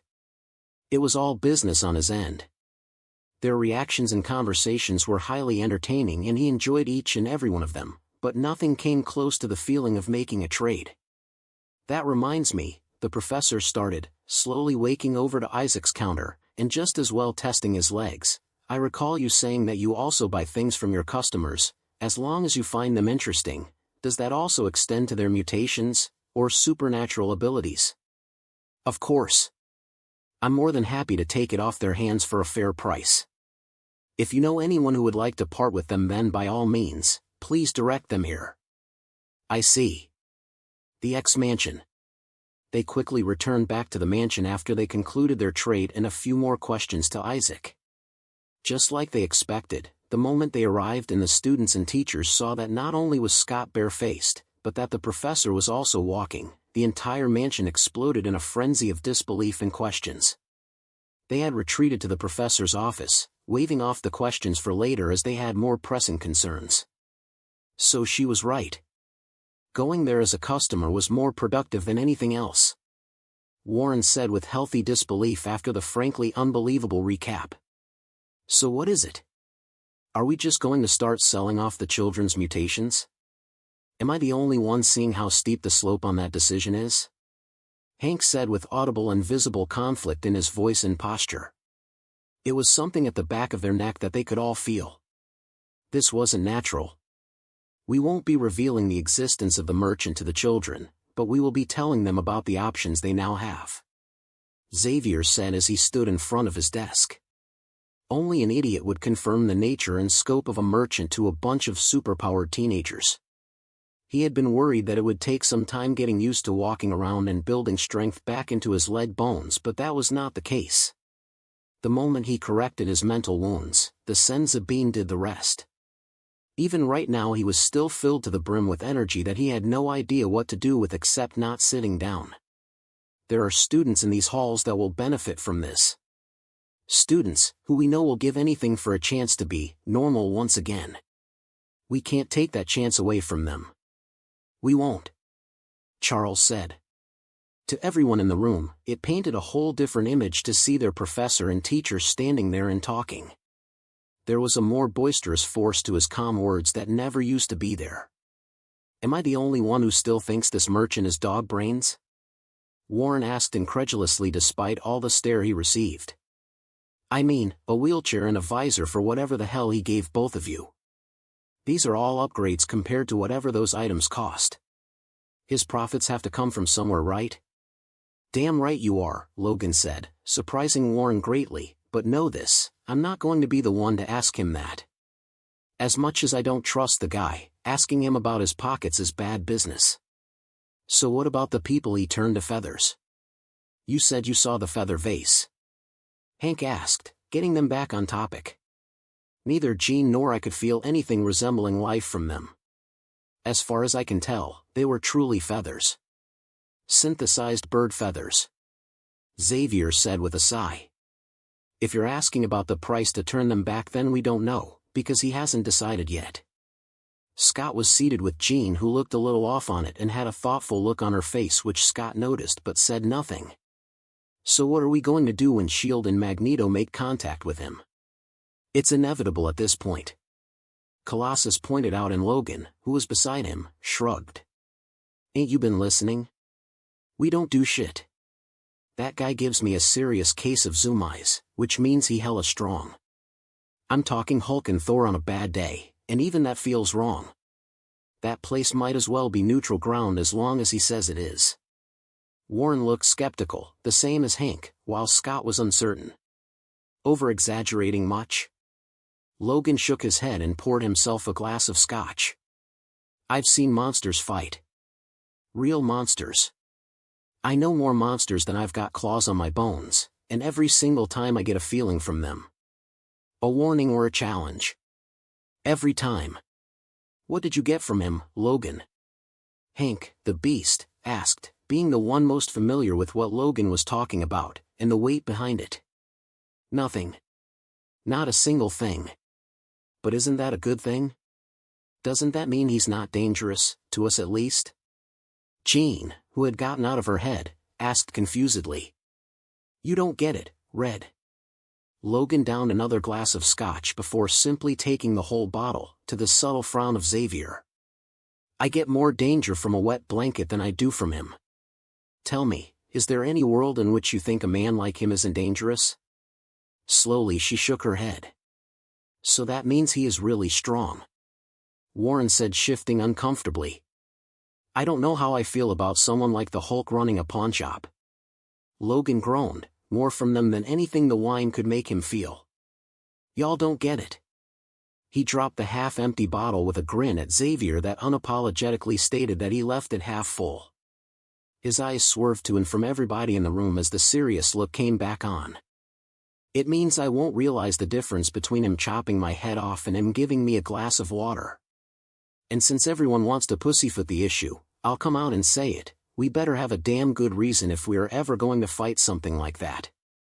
The room fell silent at that, not because it was a surprising dictate from Logan, but because, like he said, it was something they had all been thinking but didn't want to say out loud. The silence was broken by Scott, who leaned into the couch with a smirk on his face. So what I'm hearing is that he gives you the creeps. God. You look even more smug without the glasses.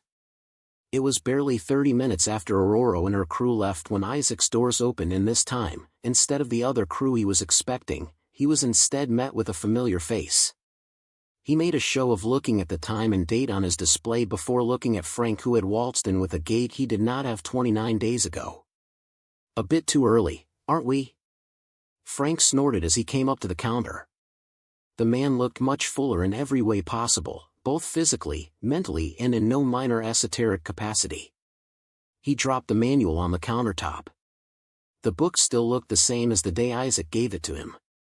So what's the verdict? Frank asked. There was a certain gravitas to the usual weight he carried himself with. Well, the confidence is there, that's for sure. Isaac remarked. Frank gave him a grizzled smile. I took out a man's heart with my bare hands and closed the wounds on its way out. I'm sure that helps. I'm sure it does. Isaac casually pushed the book back and pretended as if he couldn't see the way the tension in Frank's shoulders relaxed despite the man trying to hide it. You're clear. Good. Frank simply replied as he pocketed the manual inside his jacket and casually asked. Saw some mutants coming earlier. Isaac's only response to that was a head tilt and a raised brow. Frank held up his hands in a surrender as he turned to leave. I wasn't asking. I was just pointing out what I saw. There was a dally in his steps as he left. See you around, shopkeep. That was underwhelming. Number 42. Chapter 42, and then there was one. Sir, are we really doing this?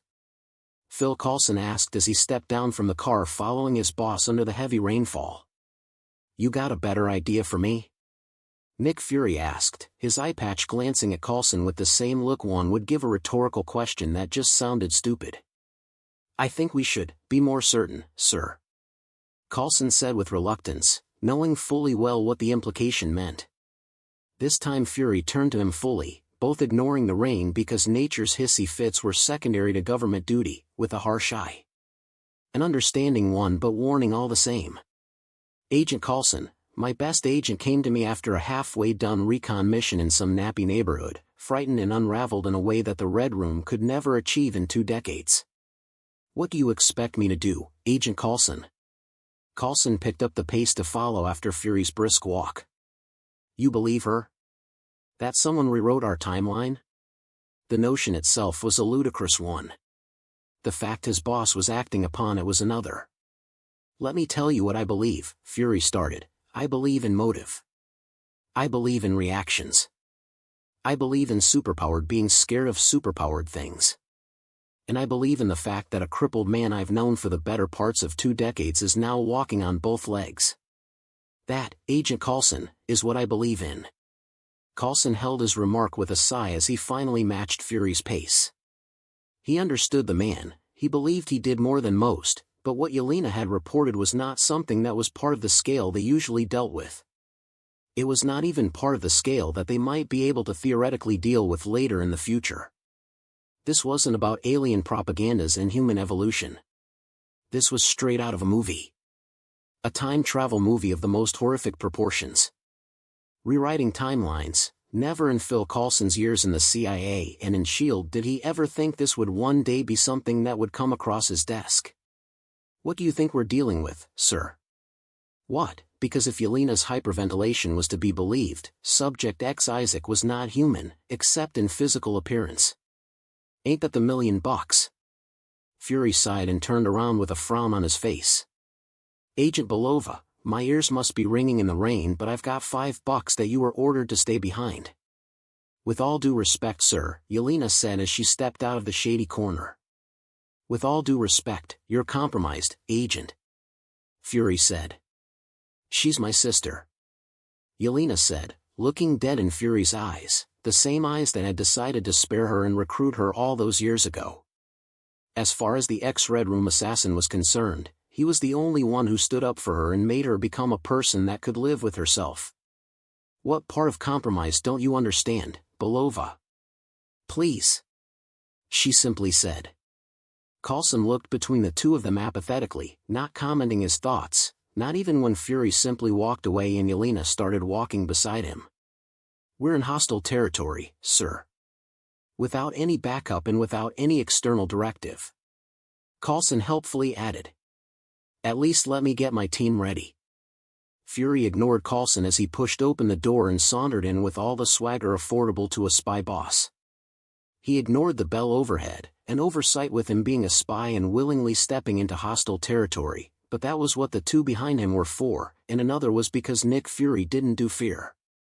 He walked around the place like it was his childhood playground, before it became a gang spot, intentionally ignoring the all-too-amused man who was watching him and his hanger-ons. He gave a satisfied nod to himself at the cursory examination of the shop, specifically the array of alien-slash-futuristic weaponry at the top of some shelves. He turned around with a smile on his face and spread open his hands. Isaac. I didn't even see you there. Isaac chuckled. Look at you. You've gained weight since the last time I saw you. The smile on Fury's face disappeared when Isaac, or as a newly created folder called him, Subject X, committed to the bit. From the looks of it, the guy could take a joke. That's how I would sound if you had been anything other than the extreme but ache that you've been in the past few hours I've known of you. No, you wouldn't. Isaac shook his head as Coulson and Yelena came up behind Fury, with the latter giving him an intense stare. Let's cut the bullshit. I've got a new folder in my cabinet with your name on it, and me not hitting send is the only thing stopping crayons of suits from barging into this little chop shop of yours. Fury leaned on the counter, his one eye staring into Isaac's brown. So give it to me, what's your deal? Deals. Isaac said with a shrug. Jokes, huh? Unfortunately, that's one area I'm inadequately lacking in. Isaac shook his head. But on a more serious note, give me what you can and I'll give you something of generous worth. And if I decide to scurry away with your generous worth? Fury asked sarcastically. Isaac looked at him, not saying anything, Yelena behind Fury shifting her leg and shaking her head at Coulson whose hands were sifting into his coat. Okay, Fury raised his hands in surrender and took in another look of the shop. Let me see them. He didn't flinch when the two marbles Yelena described appeared a few centimeters away from his hand, nor did he react to her caught breath breathing down his neck.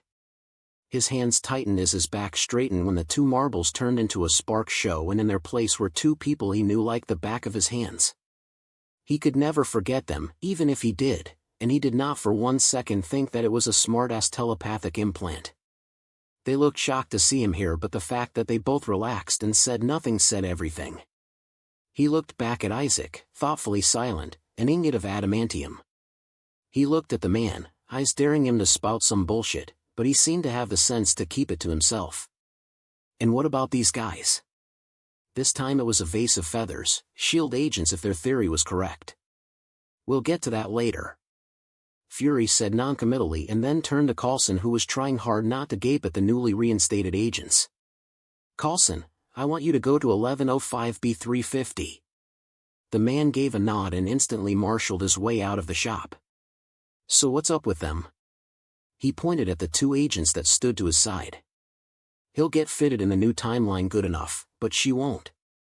Isaac replied as he pointed at Barton and Natasha. Fury raised his hand to silence any question from them while his eyes remained on Isaac. I said no bullshit. Unless you want her to fizzle away, that's what you get. Isaac said pointing at Yelena, which to Fury meant that, not only was his interference with timeliness casual, but that he also knew about them, or at least the timelines of the people he messed with. And I don't care about them anywhere near enough to start fixing every little thing time did in their absence. His family? Fury asked, seemingly unperturbed at speaking out what was classified information. They might remember him, probably, but they won't remember her. Normally I would take what I want from them as a price, but since you're already paying a premium, I guess I can void the release clause. So and so. Fury snorted. Yeah, he knew Isaac's type. Whatever it was that he could do already made him 10 times worse as an unknown. And what about Xavier and Magneto? I know they both been in here. That's against store policy. I don't discuss other customers' business. Isaac said.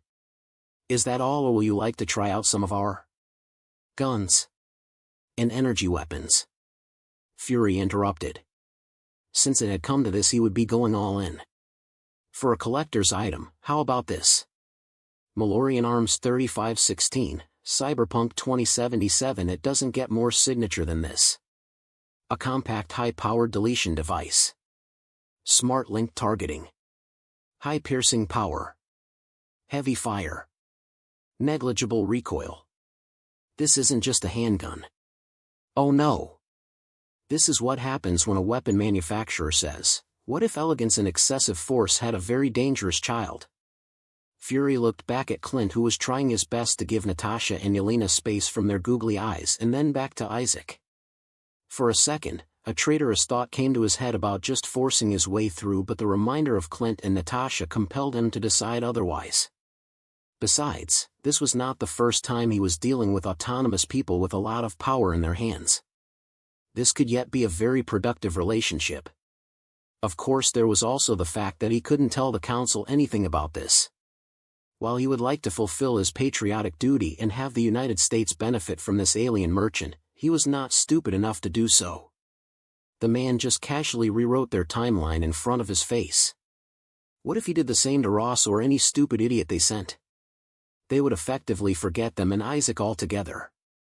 It was simply not worth it. The best way to stop this from spiraling into outward chaos was limiting the number of people who knew, really knew, about Isaac in his little wonder shop. Charles Xavier and Magneto would be doing the same, that much he was certain of. Mystique couldn't quite believe it, even though she was there when it all happened. Staring at the 30-ish-year-old Magneto in front of her still felt like a fever dream. She had expected things of this nature to occur the moment Eric got his metallic-gloved hands on the magic counter, but seeing it happen and it happening so soon and right in her face left her feeling somewhat. That red pill he had purchased and swallowed immediately after had not only rejuvenated his health but also gave him the youthful buoyancy it came with.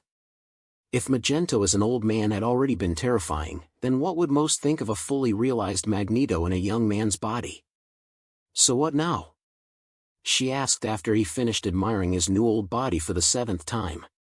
He turned to her, his age-long familiar scowl on his face, which no longer merged well with the younger mug. Now. He exhaled like a tired old man, which, once again, did not fit his current body. I think I'll pay our old friend a visit. That and see what I can do for her. This time the sigh fit perfectly on his face. And what about that other thing? She asked, curious about what the nature of the other thing he bought from the merchant was. Until such a time as I deem it necessary, I would appreciate it if you refrain from ever asking me that question. Honestly, his reaction was understandable given the ridiculous amount he spent to purchase whatever it was. Knowing Eric as well as she did, it was either something that would help him out in the long run, ergo help out the Brotherhood in the longer run, or it was something for someone else. She heavily doubted it was the latter because Eric didn't do sentimental pieces. Well, call me when it's time to leave. I have this blue dress I've been wanting to try out for some time now, she said as she left him to his new thing. Now, regarding Isaac, there was but one thing that she could do. What was it that Blob and his group of youthful miscreants liked saying? I think it's high time I got my paper up. Number 43. Chapter 43, and that takes care of that. Slow weeks were one of those things that people were forced to deal with, and depending on their vocations, their reactions were different. As merchants, slow weeks, slow months, slow decades, these were all things they were used to loathsome degrees. They were like hopeless addicts going through relapse from their first withdrawal, critically edged and waiting for their next fix of their register going catching. It all goes to show that even the almighty trade and its choir of gold coins sometimes took breaks. Chaos was a full-time paid job that also came with vacation leave and emergency time off. Isaac could only be thankful that the slow week was gone and the new one was already halfway through. He was currently having an impromptu downtime away from the counter, sitting on one of his flamingo feather-stuffed sofas with a blackened mesh of straws in his hands. "Anne, are you sure this is safe?" He paused his stitching of the straw doll in his hands and looked at the inanimate red-haired doll sitting beside him with a fully stitched black straw doll laying over the stuffed legs. Isaac frowned, looking a bit offended. "I'm not being fickle-minded. You suddenly picked up a stitching hobby after reading the Book of Vile Darkness. It arouses concern." He deadpanned at the doll, who no longer had the straw doll across its legs as it was now on the table in front of her. "Chucky ran out of the backrooms last week shouting something about you wanting to crucify his soul." He shook his head as he tied around the finishing touches on the doll. "He has been avoiding you since then, hasn't he? Any reason why he would be doing that if you were so innocent?" He took his eyes off his doll for a second as he glanced to his left where the slumped doll was slumped against the sofa, and when he stared back at it there was a knife with black carvings stabbed straight through the chest of his stitched doll. He turned towards Anne, the child-sized red-haired doll in a cute dress, with a displeased look on his face. "Why? I just finished stitching that." "That's it, I'm confiscating your dark books collection. Clearly, it's making you rude and unpleasant." At that moment the specter sang of a new customer, even before the bell was rung, which cut down whatever he wanted to say in. "And where did you even get the time and materials to make marked knives? Looks like I'll be doing a sweep of the backrooms very soon," Isaac told, and as he stood up to retire to his station. "Isaac, are you in there?" "Lounge area, Jessica." He responded as he picked up the stitched dolls and the knife, paused for a moment and proceeded to give Anne a pat down that left him momentarily speechless as he recovered 2 more knives in her sleeves. "Why? Just why?" He gave the doll a look that was half in disbelief and half exasperation. "What if you ruin your stitches or worse, cut open your seams?" "Whoa." Jessica walked into the area with a serious look on her face but did a double take when she saw what Isaac had in his hands. "Just whoa. Tell me that's not what I think it is." Isaac breathed out a chuckle as he flicked his hair backwards. "The knives are Anne's. She was teaching me how to make dolls out of straws, but then she went and stabbed mine, so I'm taking all her sharp objects and locking up her dark books collection." "Aha." Jessica looked between him and the doll with hesitation strewn across her face. "And it is, the doll?" "Yeah." He looked down at the doll in his hands with a crease running up his brows. "I would do introductions, but she's been prissy. Give me a minute." "With your stabby voodoo doll?"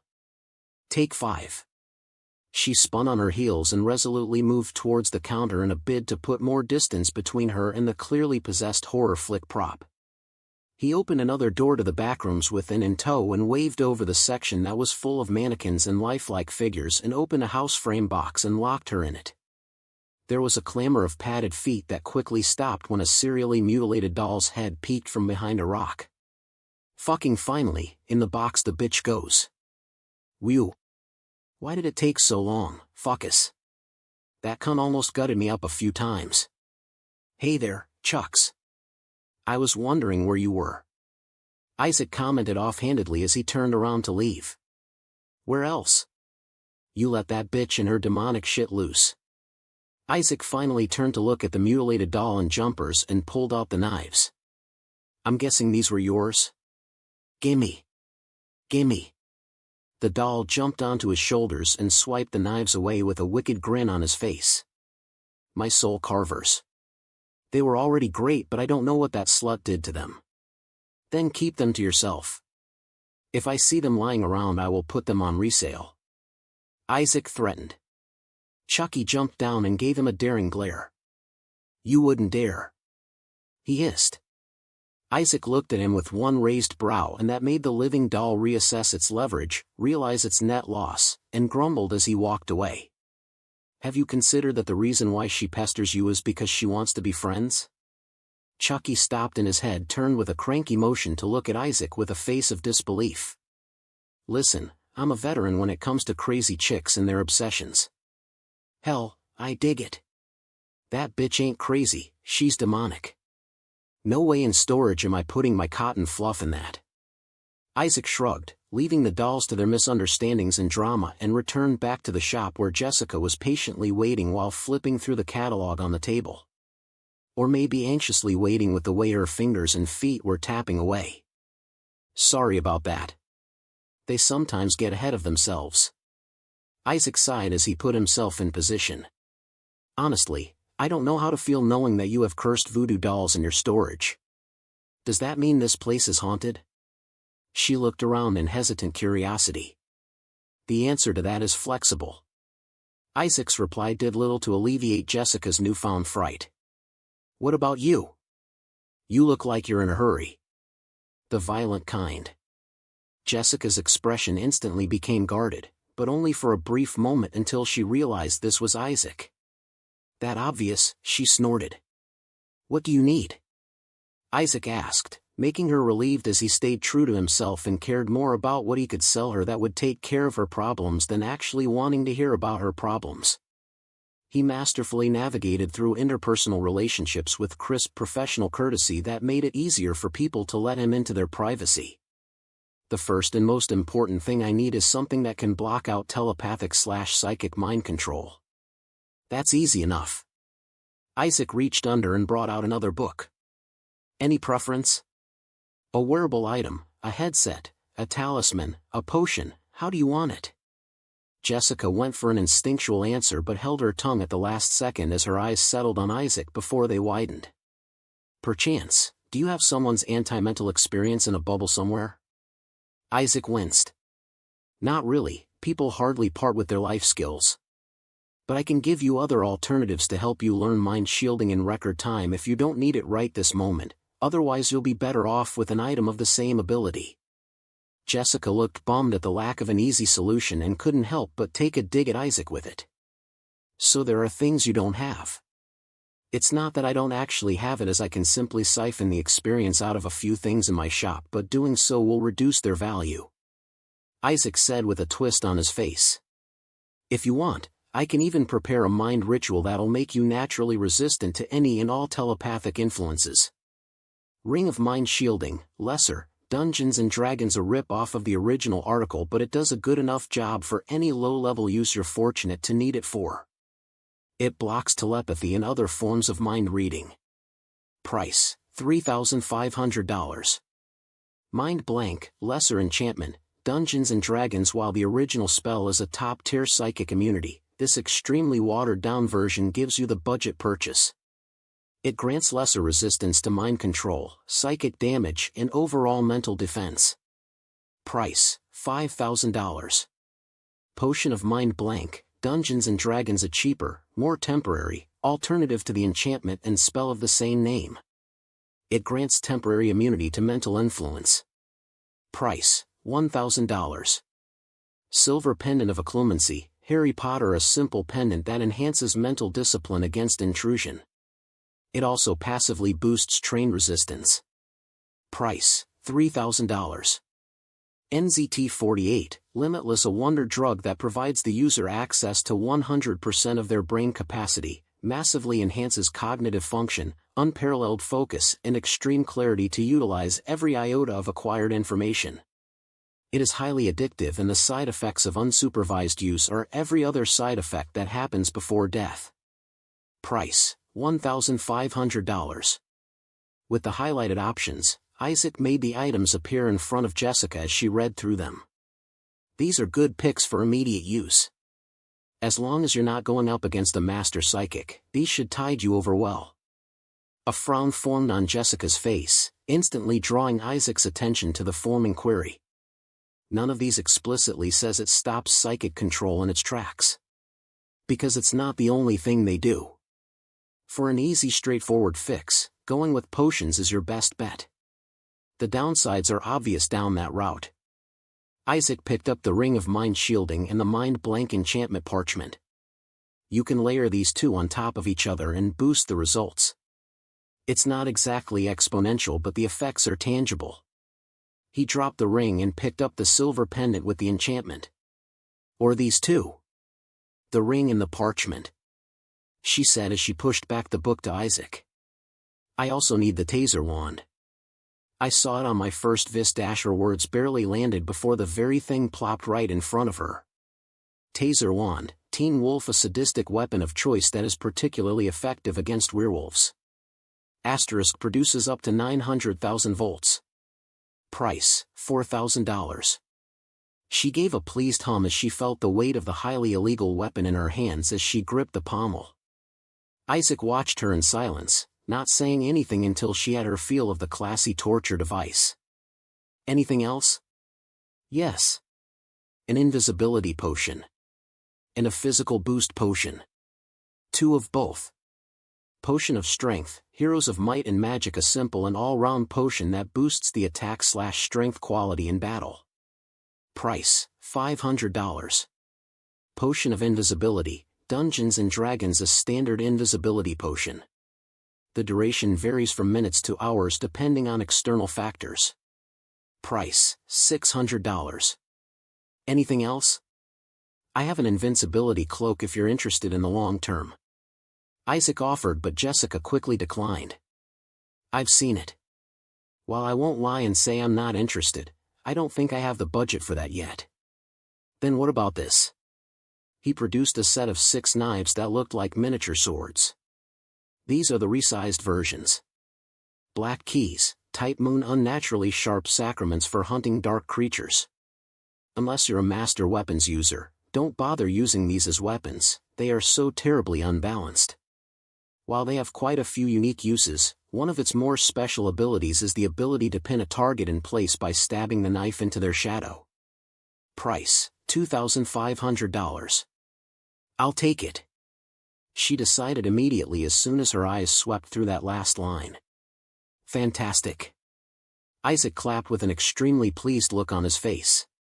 Will that be all, or are you still itching to try your hands on something? Jessica looked deeply contemplative at the simple question but ended up shaking her head after a deep sigh. This is enough. This will be enough. She murmured, more to herself than a clarification for Isaac. That will be $16,700.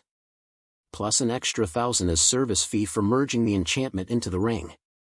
$17,700. Isaac said easily while Jessica fought the reflexive flinch at the utterance of the total. At least she didn't have to pay taxes on it. I hope to see you soon again, Jessica.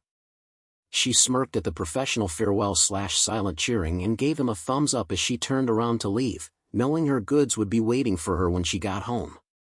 Now that that is done, where did and stuff those books of hers? Isaac muttered to himself as he made good on his word to effectively ground the serial doll. Number 44. Chapter 44, Hitting the Reset Button. 2 people sat opposite each other around a small dinner table in a small apartment somewhere downtown New York. The plate of cereal between them had long turned soggy with how much they spent staring at each other instead of eating. Both highly dangerous women, in the same position but in different circumstances, were still having a tough time wrapping their heads around the impossibility that was sitting in front of them. Okay, we can stare at each other for as long as we want, but let's try and finish our food first, okay? Yelena looked just about fed up and exasperated with the whole contest and wasted no time sending a relieved thank you Natasha's way when she saw her slow nod. You won't believe it, but the cost of food keeps rising every single day. Yelena scoffed as she wolfed down her soggy grub. Like we're the ones doing the heavy lifting, the least they could do is not let the price of food rise with every holiday. She snorted at the notion of politicians and the concept of doing a good work and how far apart it was in her head. I know, Natasha said as she looked down on her bowl of thick oatmeal. I was in your position until a few weeks ago, remember? Right, Yelena murmured. I keep forgetting because I never remembered you being in my position. She looked up at Natasha, not commenting on the guarded expression she was seeing her sister wear, with a shaky smile on her face. It's weird up here, she said, pointing at her head. I remember everything I know about you, and yet I still remember living a whole life where you never existed. Well, Natasha started before taking a deep breath, who knew that would be the price of pissing off a merchant. Yeah, that too. Yelena said with a chuckle. I'm not going to apologize, you know. For living a life outside of that place.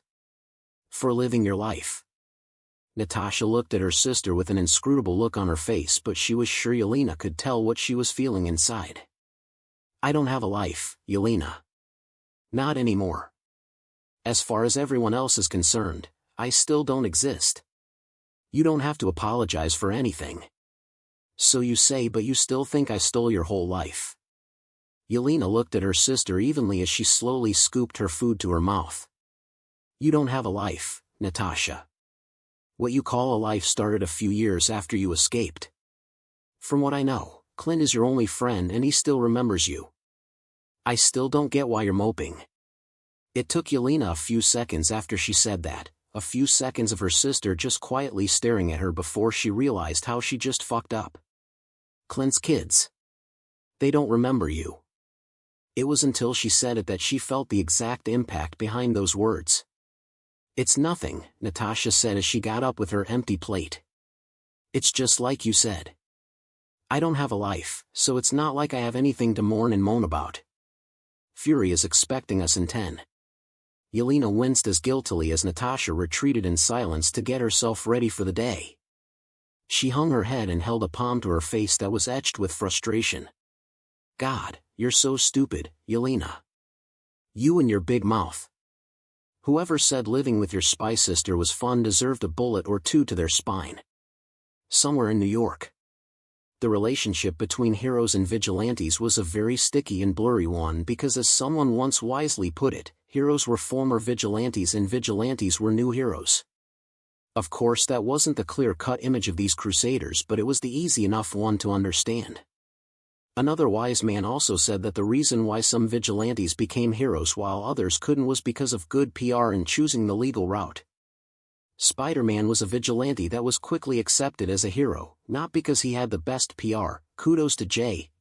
Jameson, but because he adhered strictly to legality and due process. An exemplary example of what a hero should be.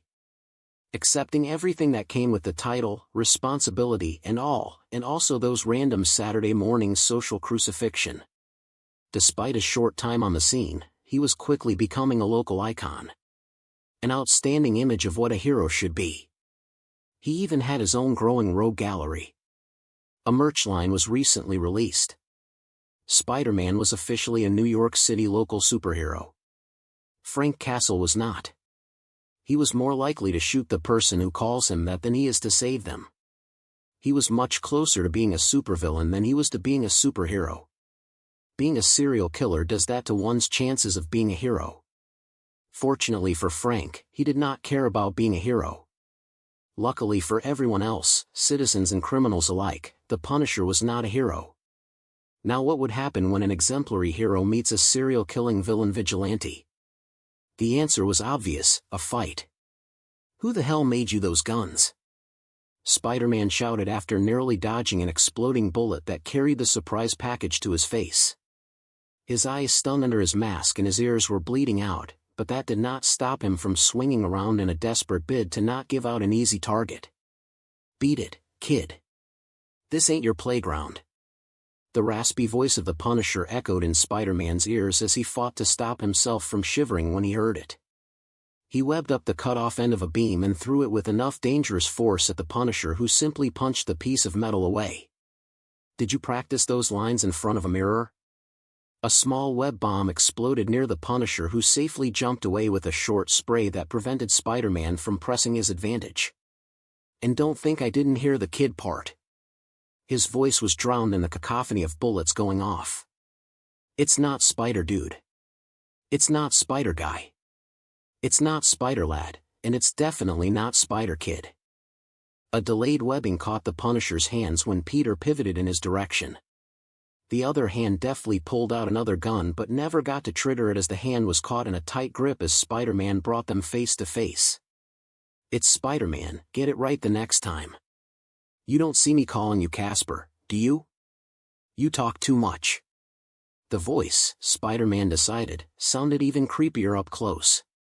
The Punisher did not panic and instead grunted in heavy dissatisfaction. You talk too much. Communication is key. Came the retorting quip. Which is clearly a social skill you're bad at. You talk too much. the Punisher repeated again, strongly this time. It took only a fraction of a second for Spider-Man to realize that the other hand was no longer webbed up. He reacted instantly, but somehow the hand was even faster as it jabbed into his shoulder and the area above his heart. He froze and staggered as his entire nervous system was shut down for a brief moment. He watched silently, his entire body numb, as the Punisher raised a finger to his chest. Despite the danger he was in, his mouth responded before his brain. The 1-inch punch. He managed to get his last words out before the darkness took over.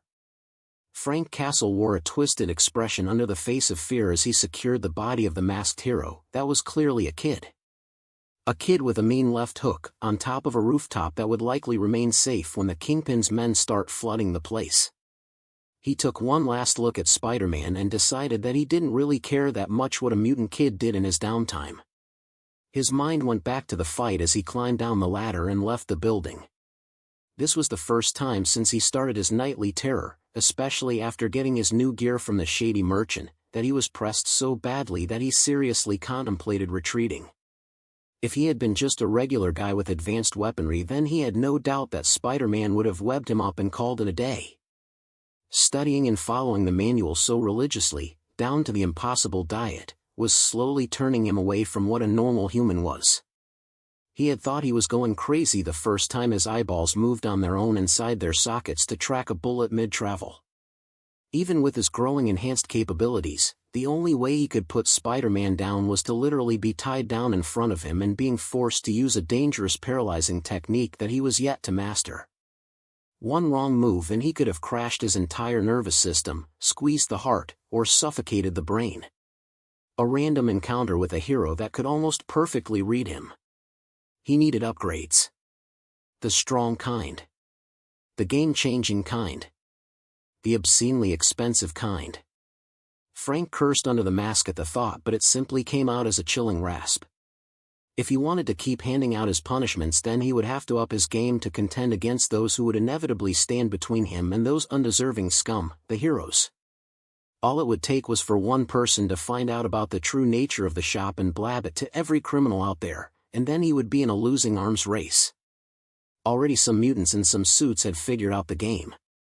It was only a matter of time now. Without even looking up, he fired his pistol at a wall and it ricocheted into the head of an idiot hiding behind a window. Right. The only way was forward. And he would take that step tonight by killing the big fat blob that called him the Kingpin. He almost laughed at the thought that a hero like Spider-Man really thought that finding enough evidence to put Wilson Fisk behind bars would really do anything. Sending him to prison, if he even succeeded in finding said evidence, Frank snorted, was no different than putting him on house arrest. Two bodies dropped as soon as their heads peeked out their covers, and the third idiot who thought it would be wise to sneak up on him from behind instantly found out what it felt like to die due to shattered ribs. Ghostface entered the building. The only direction left was up. Already he could feel the bare traces of fear in the floor above. That was a bad sign. It meant that they were still confident. It was time to change that. He slung off the gun that had been hanging off his shoulders, even during his fight with Spider-Man. This gun was what fear meant. The same gun that made someone call him a demon to his face the first time he fired it. Wedding invitation, Borderlands, an elemental sniper rifle of fire and ice, and all unholy matrimony. This stunning beauty of mass destruction, in the hands of a true marksman, on critical hits, creates a fiery explosion that ricochets a cryo-projectile into nearby enemies and also returns the ammo back into the magazine. More successful critical hits massively increases the range and elemental splash damage. If you don't say the vows, this gun will. Till death do us part. The compact and sleek make of the gun lied about the atrocities it could commit. What followed immediately after was a catastrophic wedding of fire and ice where Fisk and all his men were invited to. Things like walls and obstacles meant nothing as every shot simply passed through all of them to get to their targets and turned them into either a molten wax or a frozen mannequin. The wave of fear that hit Frank when he stopped for a second to realize that the entire building was on fire was like nothing he had ever felt. This wasn't the smell of fear or terror. No, this was something deeper and sacred. They were haunted. He looked at the last melting wax that once used to be a terrifying mercenary with an accuracy fetish. He thought knives and bullets would help him. They didn't. The burning door in front of him crumbled with a kick, and in front of him was the sweating fat figure of the mad and raving kingpin. You think you're some demon? You don't even know what you're doing. Kill me and even worse monsters will take my place. This world can't survive without people like me. The head popped like a watermelon from a single shot, but Frank's eyes had caught the terrified eyes of the man when he realized he was dying in the next second. If there was a devil in hell, then Frank would make sure that he no longer had a reason to remain lazy. Let them take it then. Their end will be the same as yours. He calmly climbed down the burning building, not at all worried about the flames that were hungrily devouring everything it could. He took one last look at the building as it slowly collapsed. The punishment had been completed. Another one had already taken its place. I'm still working on it, so it might be the next one or the one after. Number 45. Interlude: Eye of the Doom Crusade's Eye. The sky of the underworld was a dreary, unbecoming thing. It lacked the splendor of the vast expanse of a great realm, even one of simplicity, but Doom supposed that was why it was what it is. After all, who was he to judge the doomed? In all his pride and valor, he never for once forgot that he was in Mephisto's realm, and so any hopes of defeating the Grand Demon here was a fool's dream. Doom was daring. Doom was not a fool.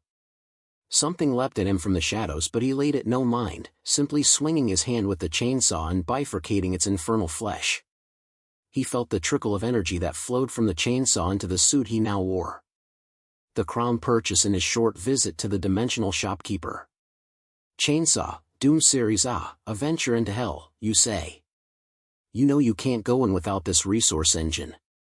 A weapon whose sole purpose, just like its brethren, is to shred demons to hell dust. The ultimate melee weapon.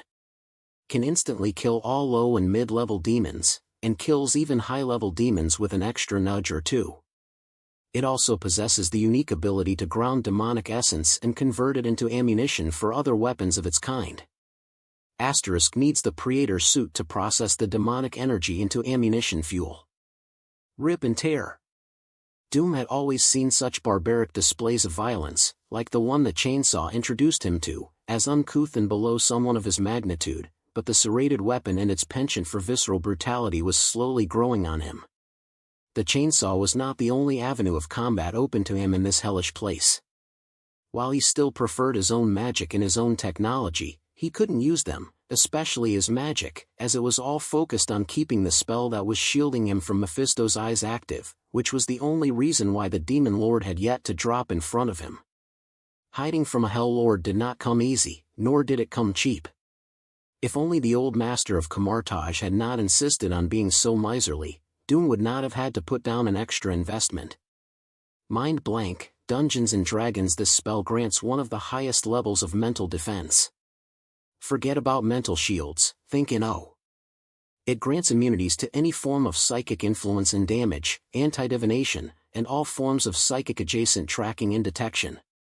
Simple to cast, lasts 24 hours, requires no upkeep, high recast value and very eco-friendly. This effectively hid who he was and where he was from Mephisto as he slaughtered his way to the Hell Lord's deepest pits. Hell itself painted the perfect camouflage for Doom as it complemented the effects of Mind Blank. While he was safe from Mephisto's perception, the massacre should have caught the attention of the Hell Lord, but that also did not happen because of the nature of Hell itself. Demons slaughtered their own kind just because they had the power to do it in every corner of this infinite expanse. His little culling was the same shade as the bleeding sky. And that was where the other weapons from the aptly named Doom series came in. The purchase of his catalog from the merchant had robbed Doom of nearly every valuable resource he had, as well as a huge part of his wealth. Doom had quickly understood the character of the so-called Doomslayer after a few minutes of studying his weapons, and at the end of the 5th minute, he found himself having a bud of respect for the man. He clearly hated the demons more than Doom ever will, and for that Doom granted him a nod of his respect. All the weapons were designed for the purpose of an efficiently grotesque massacre. They were made for the hands of a man who knew every flavor of death and the quickest way to grant it. Another weapon that looked like a bastardized variant of a brass knuckle appeared around the gauntlet of his right hand. The chainsaw on his left hand disappeared, and in its place was now a shield that would have remained a very normal and sturdy shield if not for the 2 rings of serrated blade around its edges. The Skullcrusher, Doom series, a one-handed rapid-fire weapon to be efficiently used in destroying demonic hordes. It feeds on skulls, crushes them and shoots out their energy-infused bone shards as high-velocity projectiles. It also builds ammunition fuel with the death of your enemies. A specialty close mid-range combat weapon fit for a slayer. Crush those demonic hordes. Rip and tear. Doom dropped down into the pit, uncaring that, just like the previous ones, it was taking him deeper into Mephisto's castle. He landed squarely on his feet by crushing and shredding the demon under him into chunky paste with the revving shield. The shield saw, Doom series. This is the Doomslayer's primary defensive tool, and like every one of his tools, it becomes a utility tool for whatever the Slayer needs. If the Slayer wants a shield that shreds his enemies and becomes a ranged projectile, then that is what the shield will be. It absorbs a fraction of the energy of every block/parried attack that can be released as a shockwave. It can be recalled with a thought if thrown. Truly, anything can be a weapon in a Slayer's hands. Rip and tear. Doom could feel it. He was getting closer. Very close. Soon, he told himself. He looked at the crushed demon below him, which it was ought to be, and briefly wondered what it saw before it died. Doom banished the thought. He would never abase himself to profess a desire to know what lesser beings thought of him. He was Doom. He knew their thoughts of him, and he cared even less for it. Such crippling sentiments in need of appearances were the failings of Richards. Now that he had finally caught the trace of her, he would not be losing it again. Captain Jack Sparrow's compass, Pirates of the Caribbean reckon you an adventure, eh? What? You have no maps, no trail, no signed post, no landmarks, can't read the stars? Ye hearts be gladdened. This divine item is the single thing you need. A compass that doesn't point north. Where does it point then, you ask? It points to the thing your heart most desires. Savvy? A weight settled into the fleshly heart that was under the apocalyptic armor, like wine to a merry soul. Victor Von Doom could sense the miasma of despair that coated the corrupted air of the direction he was heading in, but that did not falter his steps. If anything, it bolstered it. With his heart assuaged, he could now bring forth the hurl of apathy and chronic disdain he had for these damned creatures. Truly there was none as magnanimous as he, for he had taken it upon himself to strike fear into the hearts of these demons who thought they could prey on mortals. How utterly insolent! Something landed in front of him and kicked up a huge dust storm not long after he started moving towards his destination. The shield saw was still on his left hand, but he swapped the Skullcrusher for a new weapon, the chain gun. The chain gun, Doom series, a rapid Spitfire hose with only one function: turn everything in its direction from an obstacle to an abstract suggestion. It is an anti-demon patented wrist-handled turret, and you are to use it as such. Rip and tear. He started a soft walk forward as the weapon whirred in his hands and started churning out presentation points. The shield in his hand revved up in protest as something shot out of the dust cloud and smashed into the humming shield. It was a high-level demon, Doom could tell. A high-level demon that was riddled with holes the moment he arrived. Doom held no pity for its sorry state. He released the little energy that had built up in the shield, and it caught the demon to stumble backwards, and that was all it did before its head took on the role of a fraction as it stopped being whole piece by piece, courtesy to the chain gun. Uncaring for its already dead state, Doom took 2 steps forward and zipped down the saw to an applause of demon blood and innards as the 2 vertical cheese-inspired parts of the demon fell sideways. Doom was not one to emulate others or to have so frail a mind as to look upon others as role models, but he couldn't deny the practicality of ripping and shredding demons apart just from the apathy and disdain for their wretched kind. Under the willful nudge of a broken compass and the umbrella of a token card, Doom flagellated his way towards Mephisto's castle, not looking back or even moralizing his actions even after he tore asunder the city of demons that stood in his way. After descending 2 more pits, with 6 pits of a decimated demonic population, he finally arrived at Mephisto's castle, and the king was not impressed.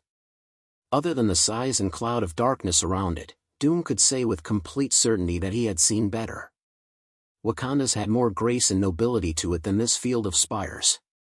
He didn't so much as knock as he blasted an entire section of the place away. He had been cautious making his way down here in order not to rouse Mephisto's attention prematurely, but that did not matter anymore when he stepped foot inside the castle. While the mind-blank spell granted him immunity against any form of scrying, mental probes and divinations, it did little for his physical presence. And besides, Doom was not so conceited as to underestimate the Hell Lord in his own house. He did not know how long it would take for Mephisto to sniff him out, so he wasted no time in following the direction on the compass. The castle itself was like a separate dimension chucked into a volcanic crypt. Another door was turned to smithereens as his heavy steps carried him closer to his destination. The last room he entered was empty save for a furnace that was alit in the fireplace, and yet the compass was pointing directly at the furnace that was burning with red flames and the screams of tortured souls.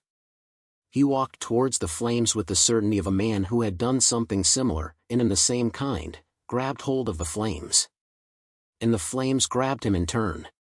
The world around him burned away, and he now found himself in what was probably most people's imagination of biblical hell. How pedestrian. He ignored the falling souls. He ignored the screaming souls. He ignored the crying souls. He ignored the begging souls. He ignored the hell around him because, after years of searching, he finally saw her. Her soul, drained, weakened and shackled, was held up in a gilded cage of warped gold, porous flesh and bleeding skulls. He took a step towards her and the bars and chains exploded. Gently he took her and fed her a fluorescent pill. 7-colored glazed soul pill, Xianxia, a high-grade pill often used to restore a shattered soul or restore memories lost to spiritual trauma. And where did you get a soul pill? Doom did not flinch at the voice, nor did he even react to it, as he was more focused on checking and confirming the improving state of his mother's soul. Seeing that she was fine, he pulled out a black card and pressed it against his mother. The card glitched out and his mother's soul disappeared from hell in the next second. Get out of hell free card, Monopoly, Occult Edition, a plain card-sized artifact that compels the nullification of any infernal binds on a soul. Not in the mood for fire and brimstone? Here's your one-time ticket. A little heads up, nothing serious really. Demons and hellish overlords don't like when you do this. Doom finally stood up to face Mephisto, and he didn't bother lying to himself that seeing the rage in Mephisto's eyes didn't satisfy him.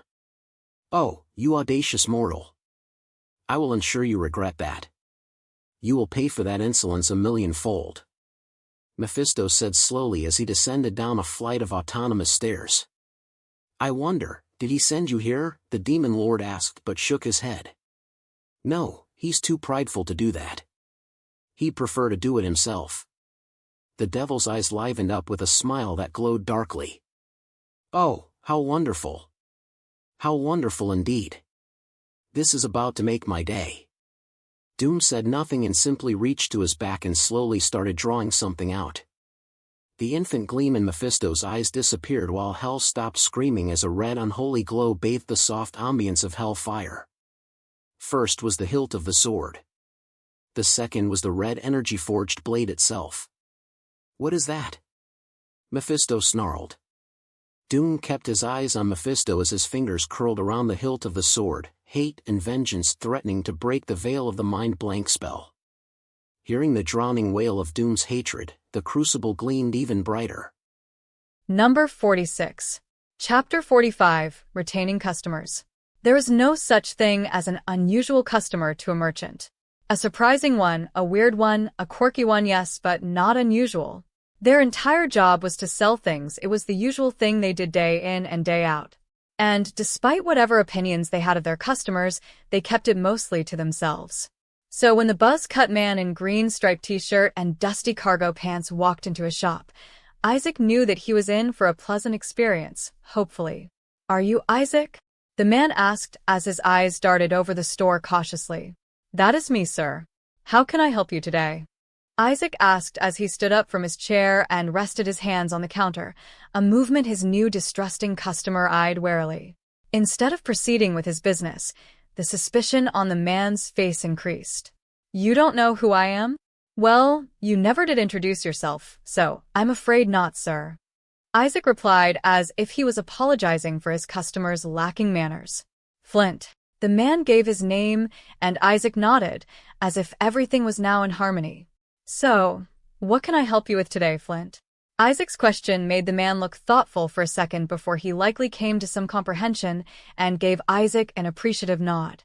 Right, he began, still cautious but more invested now that he was bringing out his business. Someone directed me here, said you sell all types of stuff, even things off the market. The man almost sagged in relief when Isaac confirmed his words, as if he was trying to stop himself from being too hopeful. Do you have anything that can remove someone's powers? Flint looked as if he was holding his breath with how intense he was staring at Isaac, like he was trying to read his expression's verdict before the words came out. Yeah, I have several. Isaac replied easily. Flint blinked and deflated as the breath he was holding in started leaving him. Wah, he muttered. I have several. Some come with side effects, some are temporary, some are permanent with permanent side effects. Permanent.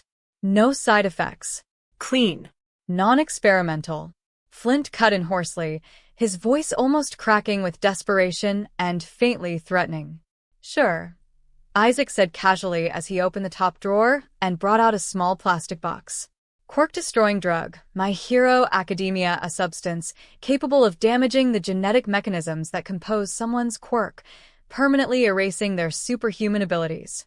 Created by Kai Chisaki, Overhaul, using biological material from a child named Eri, whose quirk, Rewind, could revert living things to a previous state. Once it enters the bloodstream, it destroys the quirk almost instantly by targeting the quirk factor, the biological mechanisms behind quirk functioning and other preternatural abilities, and returning it to that of a baseline human pre-evolution. Asterisk under special circumstances, the Rewind frame can be pushed even farther. Price: $1 million. The effect is instant. No pain, no side effects, no downsides. Perfected permanence when it comes to removing someone's enhanced abilities. The greed with which Flint was looking at the open plastic box was highly predictable, but that did not mean that Isaac would look down on him or anything similar. He was a merchant. Inciting greed and desires in his customers was in his job description. The greedier and needy they became, the better the prospects of the trade. Of course, the flip side of that coin was also highly likely. Flint, will you be buying this? Isaac asked tentatively. I. Flint forced himself to drag his eyes away from the red pill and looked at Isaac. He sighed and whispered painfully. I don't have that kind of money. Isaac's brows furrowed. I know how inconvenient that can be. Flint's eyes couldn't resist and was drawn back to the pill. While I can't help you with your finances, I can provide an alternative that might help you if you are the one who wants to use the pill. What alternatives? Flint gritted his teeth and stared at Isaac with downcast eyes, as if he already knew what Isaac wanted to ask for and hated it in equal measure. Isaac pushed the pill to the side and looked at Flint with a customer service neutral expression. If the pill is intended for you, and with your current financial distresses, why don't you sell it to me? Your ability, I mean. Flint was completely taken aback at the completely unexpected curveball that he didn't even know how to react to it even after understanding what Isaac was saying. I can sell you can buy my abilities? Flint asked, disbelief and uncertainty warring across his face. Sure. I'll have to appraise it first, and if you're okay with the price, then I'll take it off your hands. Isaac explained, but he could see Flint's rising suspicions, so he quickly placated what he suspected was the man's initial fears. It's nothing experimental or invasive if that's what you're worried about. I just need your hand for a few seconds, that's all. To buy my ability? To appraise your ability. Isaac corrected. The trade won't start without your explicit consent. Okay. But don't try anything funny. Flint warned. Wouldn't dream of it, Isaac said as he took Flint's hand, to the latter's wary reluctance. Just remain calm for a few seconds. Flint nodded, still unsure about the whole thing, and almost pulled back his hands when he saw the glowing eyes behind the glasses. It was a tense few minutes, for exactly 7 seconds. before Isaac released Flint's hands with an extremely pleased smile on his face. "What a magnificent ability you have, sir." Isaac took a tag and printed the appraisal into it before handing it to Flint. Flint Marco's Samikinesis, the iconic ability of the popular Sandman who, true to his name, has the ability to control sand. This enables the user to turn their body into malleable sentient sand, and also allows them to manipulate the density, size, shape, and porosity of their sandy body and every particle of sand under their control. Turning an entire city into a sandy storm depends on whether you want to or not. Asterisk, while you're completely immune to any and all forms of physical damage, your natural weaknesses remain water and intense heat. Price: $126 million. Flint stood silent for over a minute, and when he finally decided to break it, his face was devoid of any joy or excitement that would have been expected. "What is the meaning of this?" he asked slowly, his voice low and steady. "The price of your ability if you agree to trade." Isaac answered.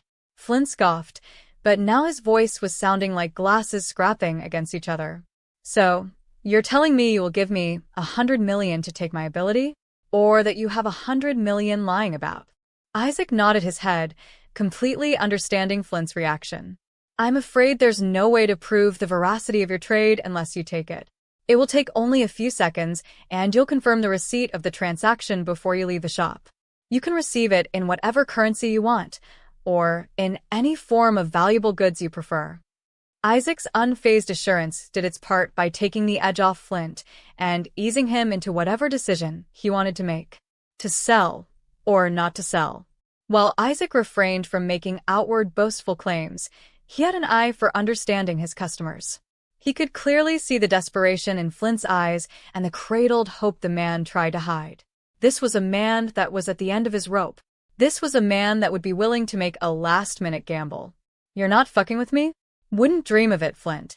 Flint sighed and stretched out his hand with a look of absolute resolve. "Do it. Thank you for your trust." Isaac's eyes glowed brightly as he grabbed Flint's hand and started siphoning every trace of the man's sandy metamorphosis. When he took back his hand, there was an earthy blob of energy coating it. He pulled out a tube and funneled the essence into it before corking it tightly shut. He looked up at Flint, who was staring at Arm in shock, likely trying and failing to activate his ability. Flint looked up at Isaac, and on his face was the most intense emotion he could show. It was the look of a hollowed man that found grace by the bonfire. You took it." His voice was the farthest thing from stable and calm. "I did."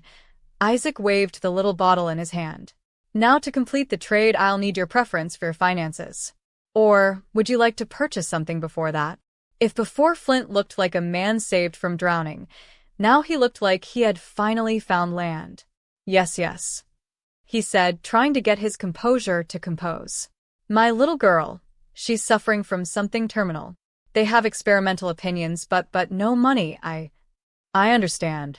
Panacea, SCP-500. SCP Foundation, one of the extremely rare pills from the highly coveted limited SCP-500. When ingested, the pill provides an instant, guaranteed cure for all known ailments, diseases, and physical trauma. Price: $2,700,000. Another plastic box containing a single red pill replaced the former one on the counter. Completely safe, and it has no age restrictions. Isaac said, even as he could see Flint rereading the description tag.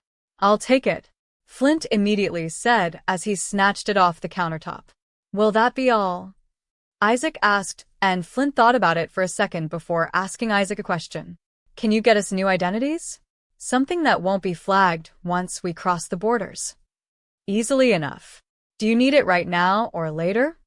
"Later," Flint said as he clutched the panacea tightly to his chest. "I need to make sure my little girl is okay first." Isaac nodded and started punching some keys. "Do you have an account, or do you want me to step up one or several?" "Highly secure, of course." 3. Flint instantly replied. He gave Isaac his necessary details, and before 5 minutes were up he received a string of messages on his newly purchased device. Oh, the necessary fees are already deducted. Any query?" Flint locked his lips and shook his head dumbly. "No." No query at all. Wonderful. Have a good day, sir. Hope to see you soon. Flint looked at Isaac and held out his hand for a strong handshake. Thank you, Isaac. You have my deepest gratitude. Happy to help. Isaac said as he shook Flint's hands and waved the man another goodbye as he left. Isaac felt extremely pleased with himself at the nature of the deal struck. Without a doubt, he was now Flint Marco's #1 guy, at least when it came to sourcing important items. He wasn't worried that the man was probably leaving the continent, as that was what the home delivery service was all about. The only problem was that his shop was strictly walk-in. Isaac shrugged. He was sure that someone as smart as Flint could figure something out even if he was half the world away. Or maybe he was hanging up the metaphorical cowl and was taking his daughter to retire someplace remote and peaceful. Either way, a trade was had and the potential for more has been planted.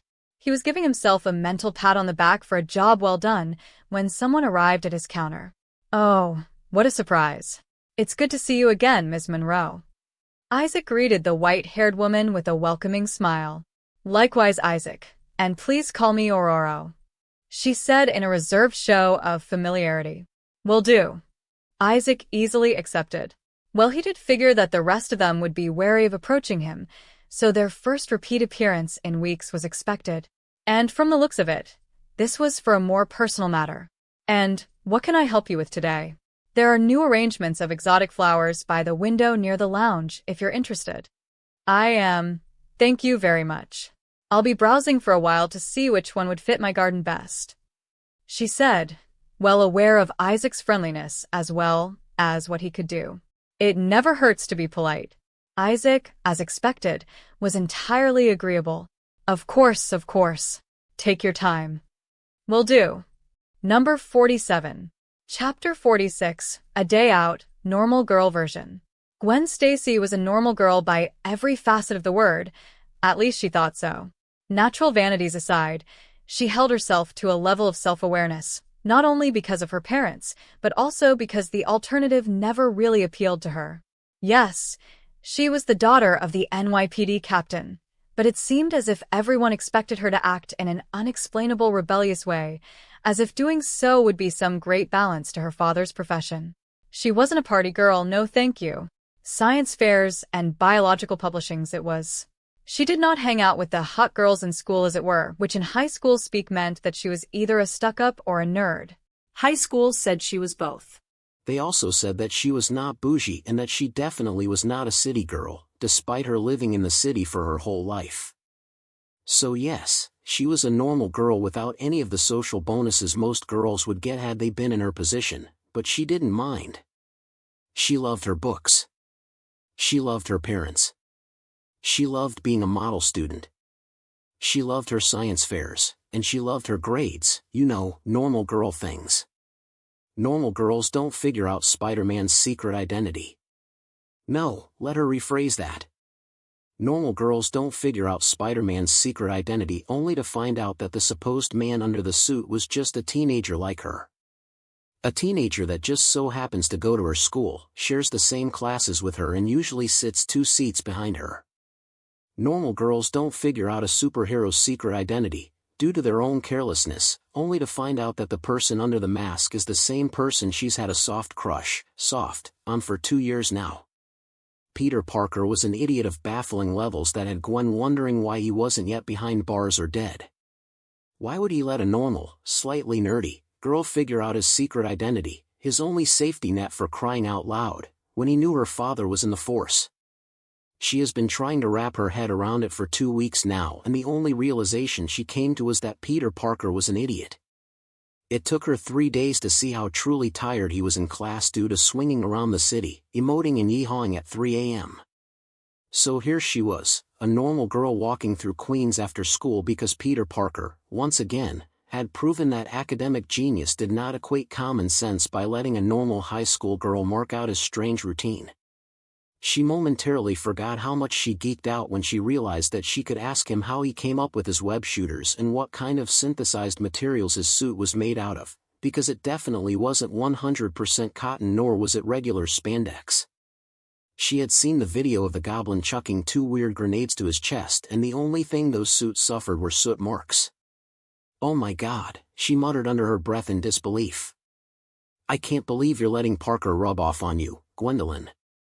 What the hell was she thinking going to check out a pawnshop just because she had seen Peter visiting the shop a few times in the last 2 weeks? She was raised by her father not to judge people by how they look and also on how to be a good judge of character, and she steadfastly followed those advice, which was how she knew that some of the people going into the shop at intervals were not your normal average citizen. Once she had seen a bald man with a complete black-on-black regalia, including a trench coat and an eye patch, leave the shop, and she was almost certain he glanced at her. What if this was where they got their hero stuff, or a front for underground black market stuff? God, please don't let me die because of a careless hot nerd. She muttered a prayer and adjusted her backpack. She was quickly recognizing how careless her actions were, but her feet kept dragging her forward. This was not what normal girls did. What would she even do if it was not just some neighborhood pawnshop where Peter liked hanging out in? Tell her dad? Then tell him about Spider-Man? This was easily the scariest thing she had done in her life, and the thing that nagged her most was the thought that she should have changed her boots to casual shoes. She pushed the door open, and somehow didn't flinch from the jump scare the bell gave her. What if they had some type of secret password that granted permit into the backrooms? She thought about that nervously as she did the polite thing of calling out to whoever was around. "Over here."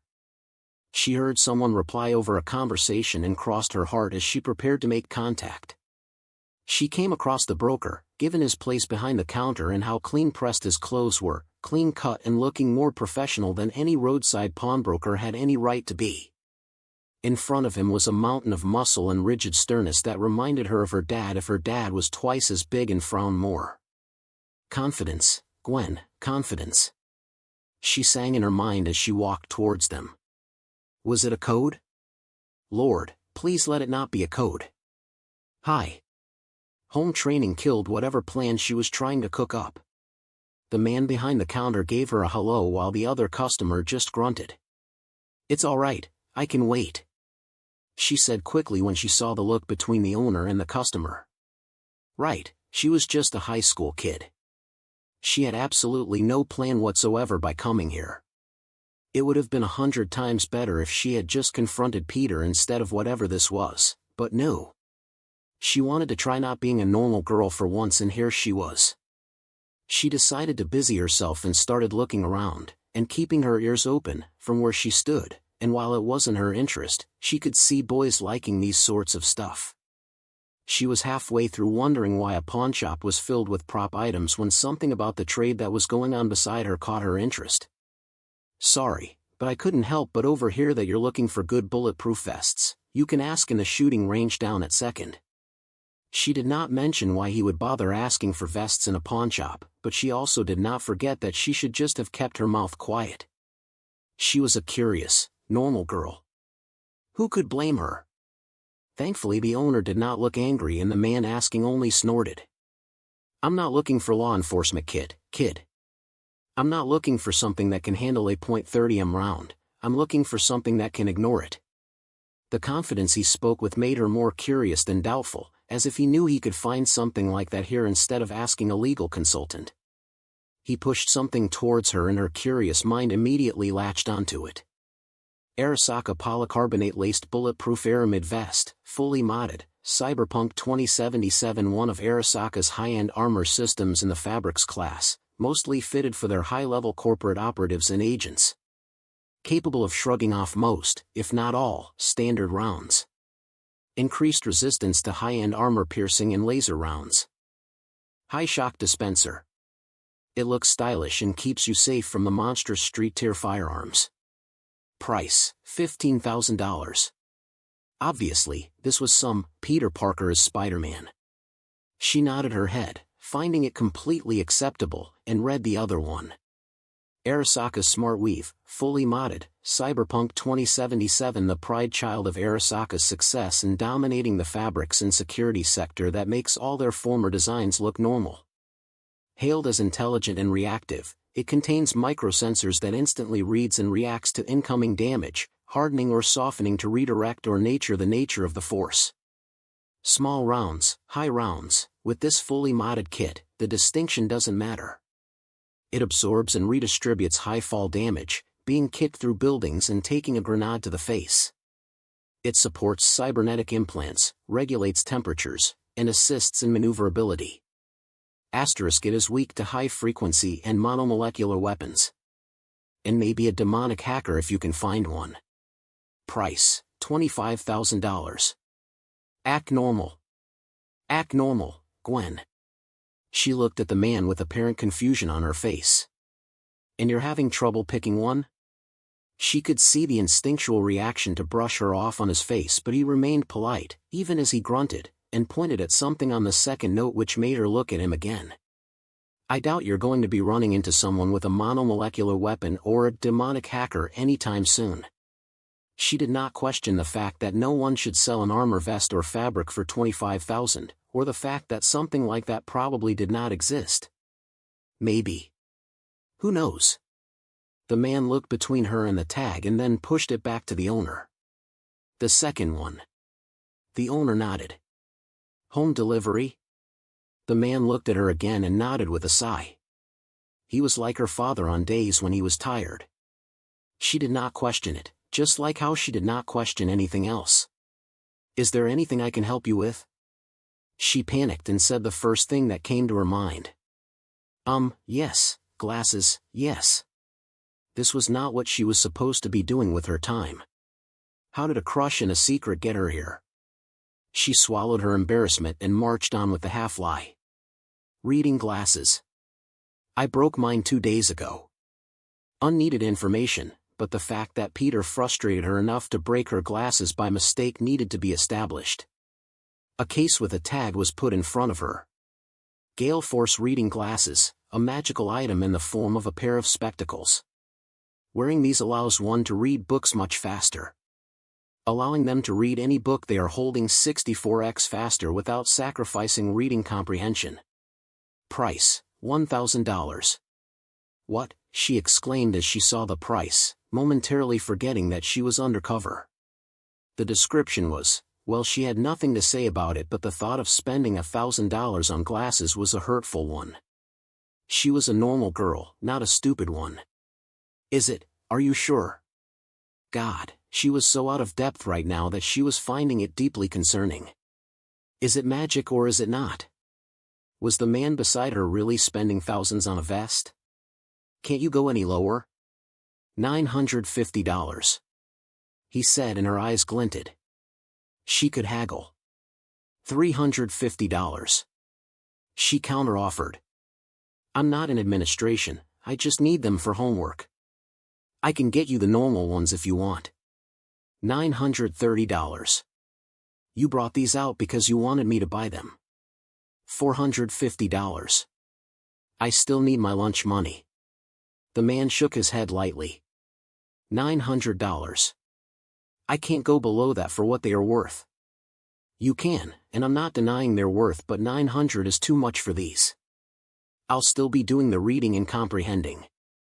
It saves me time, yes, but also gives me more work at the same time. $490. I'm not going over $500. The man shook his head and picked up the case. I'm sorry, but I can't sell it for that low. $700. She'll take it. To her surprise, the man beside her took the case from the owner and tossed it to her. Thank you, but you didn't have to, she said as she caught it. I'm Gwen, by the way. You'll need them for school, he said as he handed over his card to pay. He looked about to leave but paused to grunt. Frank. She thanked Frank again and was about to follow him to leave when someone came around the corner. Peter. She blurted out in shock, even as her stomach did that funny thing it started doing recently, while Peter looked just as surprised to see her, maybe with a little more panic. Hey, Peter. How was school? It was fine, Mr. Isaac. He stuttered as he looked between her and the owner. Gwen, hi. She was content to leave it there and take her findings home and worry herself to frustration while he swung carelessly around the city, but for once Gwen was tired of doing something normal. She grabbed his arm and dragged him out of the store while he looked stunned, opening and closing his mouth without a word. Not a word, webhead. She felt him tense up and almost snorted when she saw his cute shocked expression. She pushed him to a secluded corner and wore a copy of her mom's stern face. Now talk. He was a careless idiot and, crush or not, she was not about to allow him to continue that way. Number 48. Interlude 2: The Doom Crusades 2. The air in hell was already putrid enough to breathe in, but after the cataclysmic battle that raged on between Doom, the Slayer, and Hell Lord Mephisto, the air itself had turned into a broiling curse that afflicted those ill enough to remain in the vicinity and breath in the deathly air. Lesser demons found themselves bleeding through every number of orifice they had while also suffering magical backlash. High demons suffered the same, but they could suppress the effects for a short while until they no longer could. A plague that targeted everything that scampered around the dimensional pockets near Mephisto's castle. The affliction was so severe that every dimensional tear and portal in the affected lands were being closed as quickly as they could. It was a disaster in which most denizens of hell had never witnessed, but like everything that happened down here, every misfortune was a fortune to be had.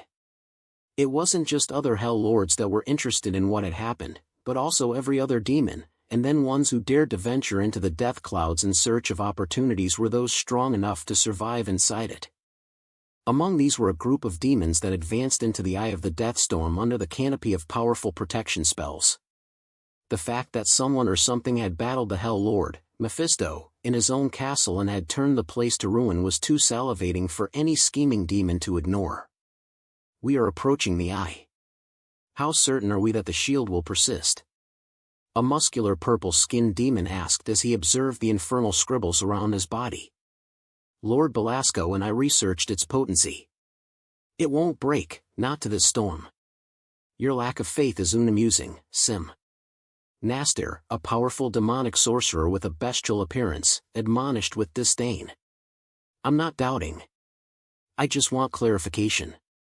Sim remarked as he led the group of devoted demons as they did their master's bidding. The magical explosion of whatever battle was had here was so potent that it reverberated even to the farthest and deepest reaches of hell and other nearby and connected dimensions, even limbo. Even now, between the mist of the deathly storm, the waves of a potent magic rubbed over their skin. I sense movements. Witchfire, a powerful sorceress of the arcane and the dark magics, and also Belasco's daughter by the name of Anonym, called out from where she trailed behind Sim. Her magical senses were so great that the storm hardly impeded it. Other parties. Whoever they are closer to our destination. She warned. They immediately sped up, running safely through the storm, to get to the unknown party that was near their master's treasure. The horned demon that sensed their arrival did not get the chance to speak as a purple hand crushed its throat before ripping its head off. Halt! We are servants of. Die. Infernal binds that cackled with red lightning wrapped around the fool who dared to speak and drained their life as it devoured their flesh. Witchfire looked at the last two demons who were now attempting to flee and teleported to bar their path. We are. I don't care. She scoffed as flames consumed their screams. Idiots who thought that names always mattered in hell met similar ends. We're here. Witchfire announced after a deep breath, feeling the wrong magic that pricked at her skin. It felt as if it was trying to burn away at her senses. It's buried under these ruins. Anyone else? Nastir asked. We're alone. Sim grinned maliciously at another success, whereas Nastir remained nonchalant as he spread his wings and pressed his palm against the ground as he began a chant. Witchfire followed, and as they synced chants, the ruins started rumbling and were slowly raised up. A red glow burst out from under the rocks, stunning Witchfire and Nastir with the wave of power they felt from it. It bolstered their efforts and they poured more magic into the spell and pushed away the mountain-sized rubble to the side. What is that? Sim asked as he stared at the ominously glowing sword. The blazing symbols on it felt as if they were burning their image into his eyes, almost forcing him to look away.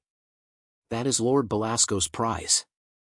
Nastir muttered with awe as he pushed himself with a flap of his wings towards the terrible weapon. The power and destruction they could feel from it was almost as if it was forged from the dying screams of a vengeful god. The intense heat and energy it released were so threatening that Nastor did not dare go closer to attempt to pick it up. "It is burning my magic." Witchfire scowled as her magic and telekinesis simply evaporated before touching the blade. "I have an idea," Nastor said as he summoned a gauntlet made of stone, a magical artifact, and wrapped it in a multitude of spells. Under Sim and Witchfire's watchful gaze, Nastor looked upon the weapon with contempt and gripped its hilt with his gauntlet arm that instantly burned red on contact. "For Lord Balask." "Heresy." The voice was so unexpected and grim that their first reaction was shock as they could not sense where it came from. Their shock was not given the chance to fade away as both demons watched in horror as a gauntlet hand tore free from the ground and grabbed Nastor's melting hand that was gripping the sword. "This king's weapon is not one to be held by such lowly beings." Nastor's screams grew in horror as the flames grew and engulfed his entire arm and started eating quickly at his body. Witchfire reacted and severed the limb holding the sword while Sim pulled the dismembered demon away. "Show yourself, WR. This king fails to remember giving you permission to speak." The dark armored warrior emerged from the ground and stared at them. Anonym already hated him. The prideful man, for it was a man, she could tell, was looking down on them with disdain. Sim attacked the fool that left himself open while she readied her spell only for her spell to falter as she saw Sim who had an indestructible body that was impervious to damage, both magical and physical, cleanly bisected from top to bottom before he broke into magic essence that was absorbed by the man. Her head snapped towards Nastor, who looked unable to heal from his wounds, just in time to see his head being blown off. Her head jerked back to the armored warrior to see him wielding a cannon on one hand. Even now her magic failed to sense him. Her confidence and contempt instantly shattered as survival mode took over. Something had fought Mephisto in his home. She was staring right at it. Her world changed as she instantly teleported far away from the plague.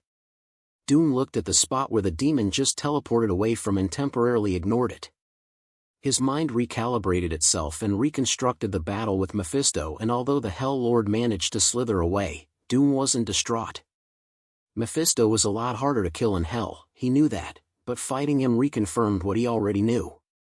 The crucible could harm the demon and even kill it, but the demon had multiple ways to ensure its life remained tethered, like using the dimension and the demons living in it as a substitute. Whatever it was, it didn't matter because the vermin ran away with grave wounds when it sensed death by making a last desperate attack. He closed his fists with a pleased hum. With Mephisto gone, he no longer had any reason to restrict his magic. He pulled out the Purgatory card and saw that a good portion of the Devil's image still remained for whatever reason and nodded in understanding. Doom was no knave. He repaid his favors in equal measure. Now, concerning those rats who thought to plunder from the king's treasury. He fed his magic to his armor and weapons and felt them hum in anticipation. His dear mother was safe. Since his benefactor saw fit to extend his stay, Doom decided to give his repayments to those foolish demons. He walked towards the spot where the woman teleported from, felt the lingering tether of magic and pulled on it, and stepped through the portal that opened. The demon walking in front of him lost its head before it realized that someone had teleported into the warded city. Doom felt different senses and scrying, both from the demons and the ward, blindly wash over him. His senses locked onto the frazzled magic of the demon who escaped up in the center tower, and his march started. Every demon that blindly crossed his path was mercilessly cut down, mostly in splintering bones and showers of blood, with every floor he climbed.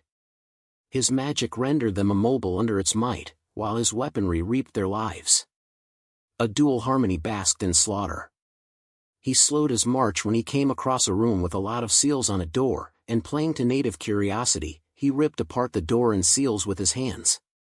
Inside the room, sitting in the middle of a blood-red pentagram was a child, one whose soul was a bit older than their body, his magic told him.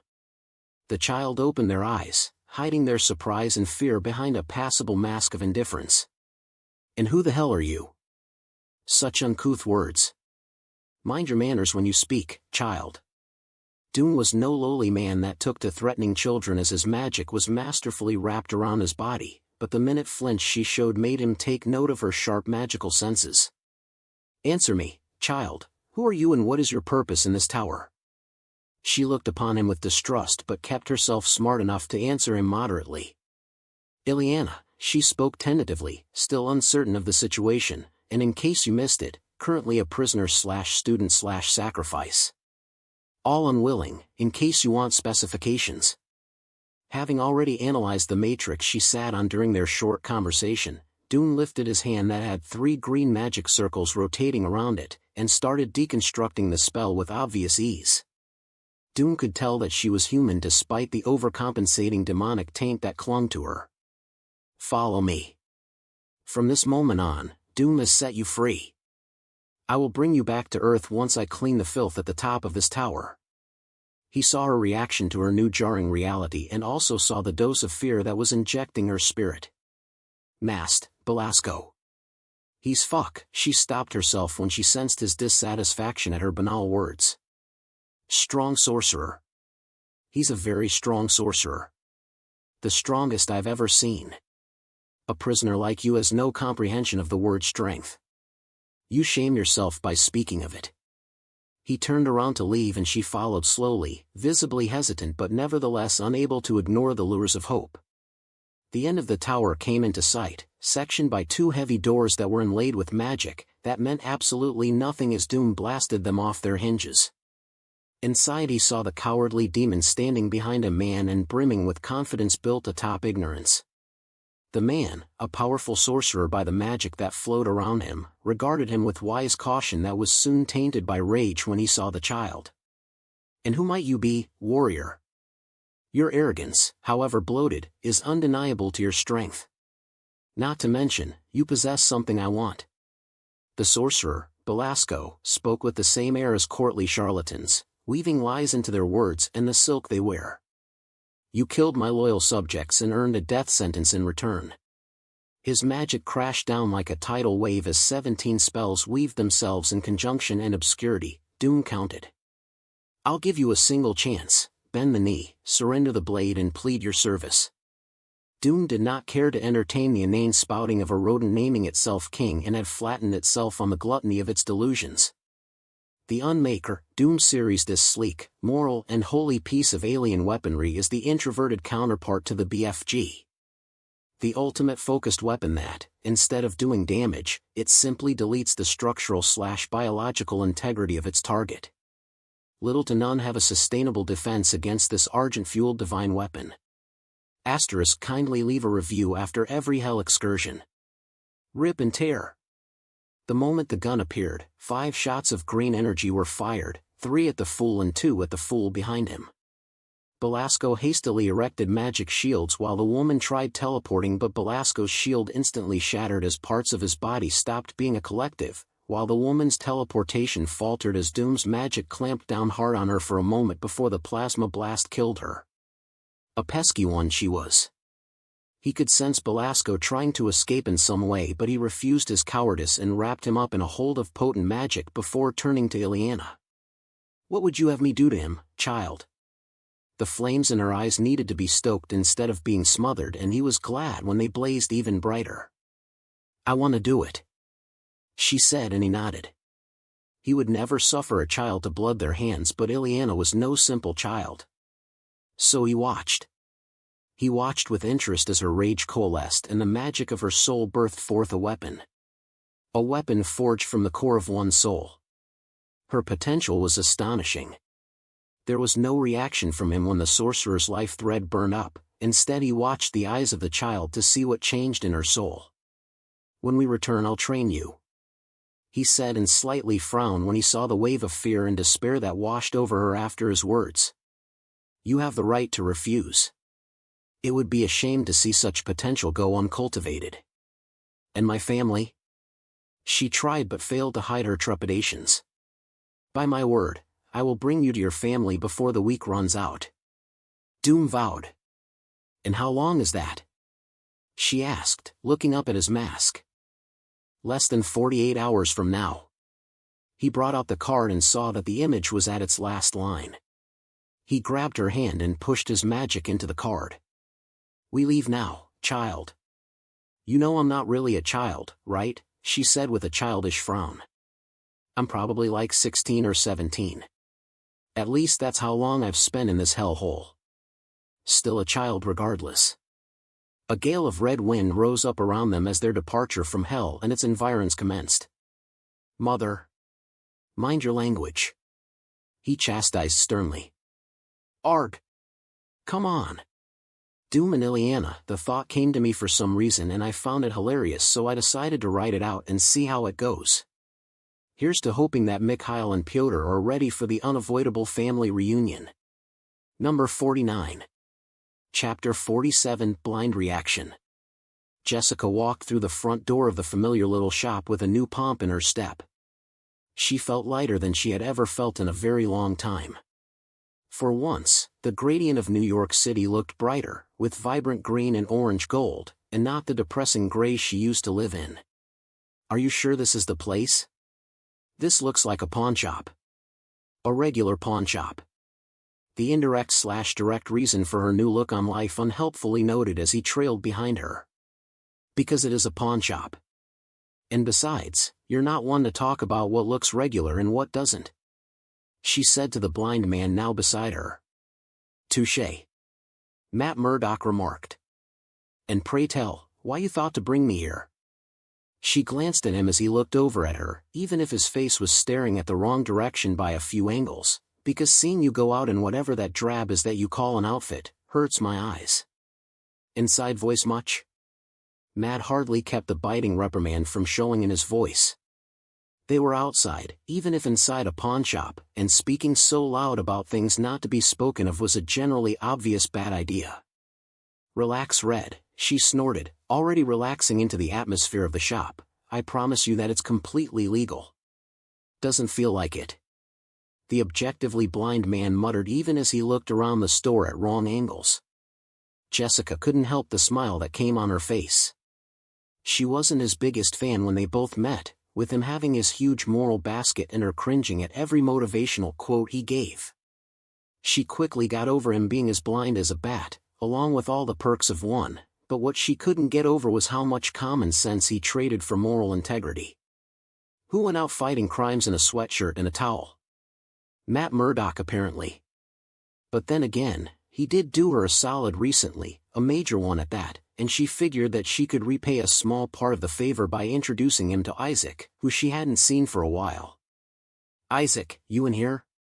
She called out as she came over to the empty counter. Coming. The reply came immediately from the storage room. She turned and saw a small frown on Matt's face as he looked behind the counter. What? Nothing. He said unconvincingly, to which she just shrugged. Maybe his heightened senses were poking up on Isaac's weirdness. Jessica, why are we really here? The groan came out in reflex, which was another thing that was becoming familiar to her since knowing him. He was pointedly curious, which she couldn't really fault with him being a lawyer and all. I already told you. You need better than a sweatshirt if you want to continue doing this. I'll feel bad if you die one day because a common thug got off a lucky shot. Isaac has things to take care of that. Like that healing drug of yours? She wanted to brush him off like he did the last few times he needled about that particular thing, but she didn't.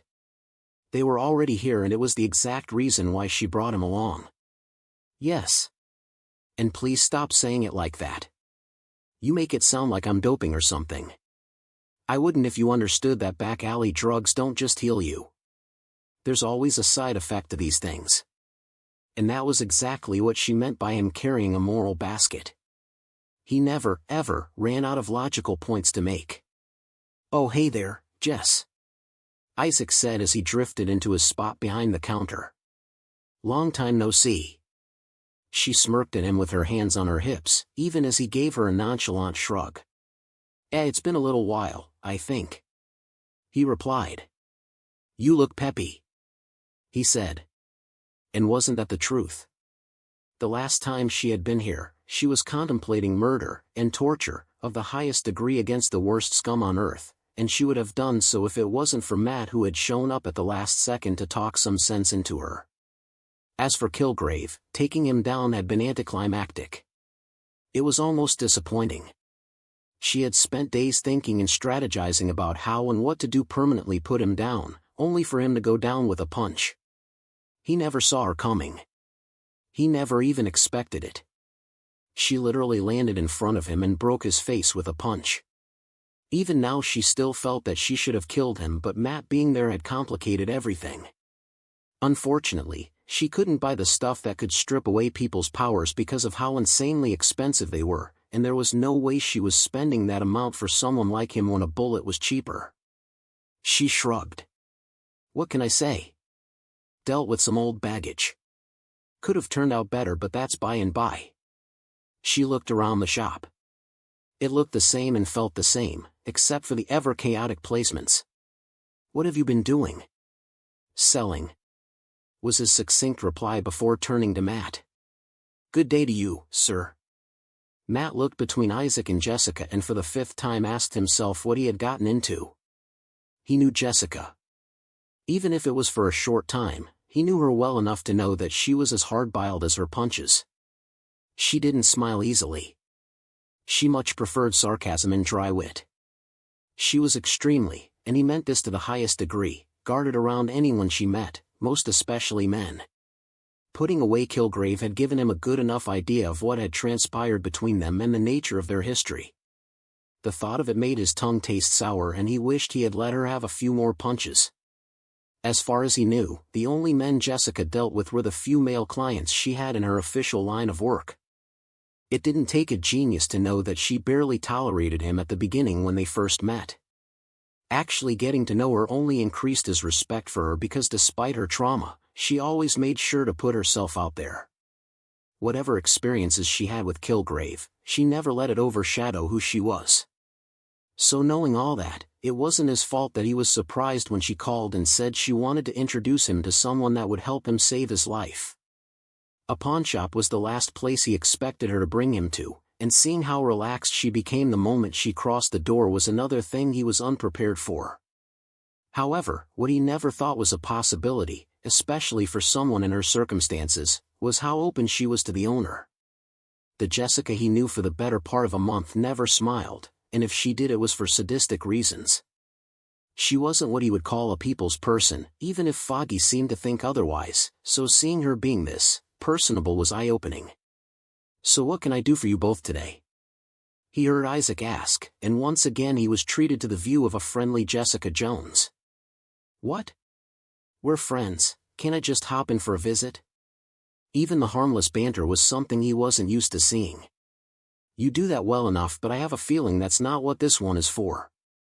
Isaac replied while Matt did his best to keep his expression neutral. He didn't know the type of person Isaac was, but the fact that Jessica vouched for him made him think of him as some off-the-market backdeal broker. Given the fact that the Kingpin, or as the public knew him, Wilson Fisk, was dead due to a massacre on his building that was perpetrated by who people suspected was the Punisher, there were quite a few off-the-market brokers. He was still reserving his judgment until he saw more of the man. Well, Matt here needs something investments that will save his life from his strenuous extracurriculars. Oh, and he's also blind but with heightened senses as a trade-off if that helps. The neutral expression on his face threatened to slip at Jessica's gross breach of his privacy, but he managed it, only settling for giving her a look from the shade of his glasses. I see, Isaac replied, not a pun by the way. And throw in some Estes for him. He's been very curious about it. She said. This was the point where he interjected himself. Yes, he trusted Jessica a fair bit, but the lawyer in him could not sit still while she made decisions for him that he didn't understand. Excuse me, Mr. Isaac, but I have to ask, what exactly are your services? I know about the healing drug and the telepathy ring, but what exactly is it you do? He sells things, Matt. Magic things, spy things, mutant things, weapon things, he sells it all. And where does he get the things he sells, Jessica? You can't seriously want me to just accept that? And besides, what kind of people does he sell it to? Not this song and dance again. He heard Isaac groan as he collapsed into his chair. What is it with this dimension and everyone being cautious about everything? He looked at Isaac, then looked at Jessica, who seemed to be stifling a sigh as she pinched the bridge of her nose. Matt, Just trust me. I'll explain it all after we leave. That was the body of a sentence that promised an explanation he wouldn't like. Against his better judgment, along with being new on the crime-fighting scene, he relented and let Jessica do her thing. That was quick. Shut up, Isaac. She looked about to curse at it all. That and deeply regretting ever bringing him here. Again, not a good sign. He's going to need something that can stop bullets, budget end. I doubt he can afford anything on the pricier end on a lawyer's salary. The retort in correction was just at the tip of his tongue, but once again he held it. I hope you brought your card. This ain't a date and I'm not paying. He rolled his eyes, which unfortunately, she couldn't see. And something that can help his eye, how do you see again? This time he sighed. My senses are heightened. Not that one. The bat thing. Echolocation? Right, echolocation. She nodded. Do you have anything that can help with that? Like improve it or something. And some weapons. Like a brass knuckle or a goo. No weapons. He said seriously. That was one line he wouldn't cross, but then he took in the look on Jessica's face and sighed again. No brass knuckles. Nothing lethal. Oh, how about those Nightwing batons I saw last time? I think those will be perfect. Nightwing batons. They sound harmless enough so those could do. He nodded. He silently watched her name off a few things as she curated the starter pack for his new vigilante lifestyle. Even with everything that had happened to her, she was trying her best so that he wouldn't die a careless death. I have a couple catalogs that fit the options you want, so have a look. Isaac said, and he wasn't even that surprised. A black market broker had a catalog. Maybe the world was finally spinning in the right direction. Unfortunately, that thought died the moment a Braille catalog was put in front of him to browse through. He had to do a double take to make sure that his fingers were feeling the characters correctly because of the absurd descriptions his brain was reading him. He looked up at Jessica and he could feel the smirk on her face, all smug and knowing. Yup. The grin on her face split wider. He definitely wasn't going to like the explanation that came after. Lastly, I'm planning a bit of escalation, but we'll see how that goes in the next few chapters. Number 50. Chapter 48, A Retrial or a Recession. Thor held up his hands with a sigh as he looked at his reflection on the mirror, past the beard, past the godly visage and the hair. He looked into the stormy gray-blue eyes in their caving sockets and started wondering when everything started going wrong. There was a party outside. Stark had his proclivities which Thor usually endorsed, but for the first time in a relatively long time, Thor felt no urge to whine and imbibe.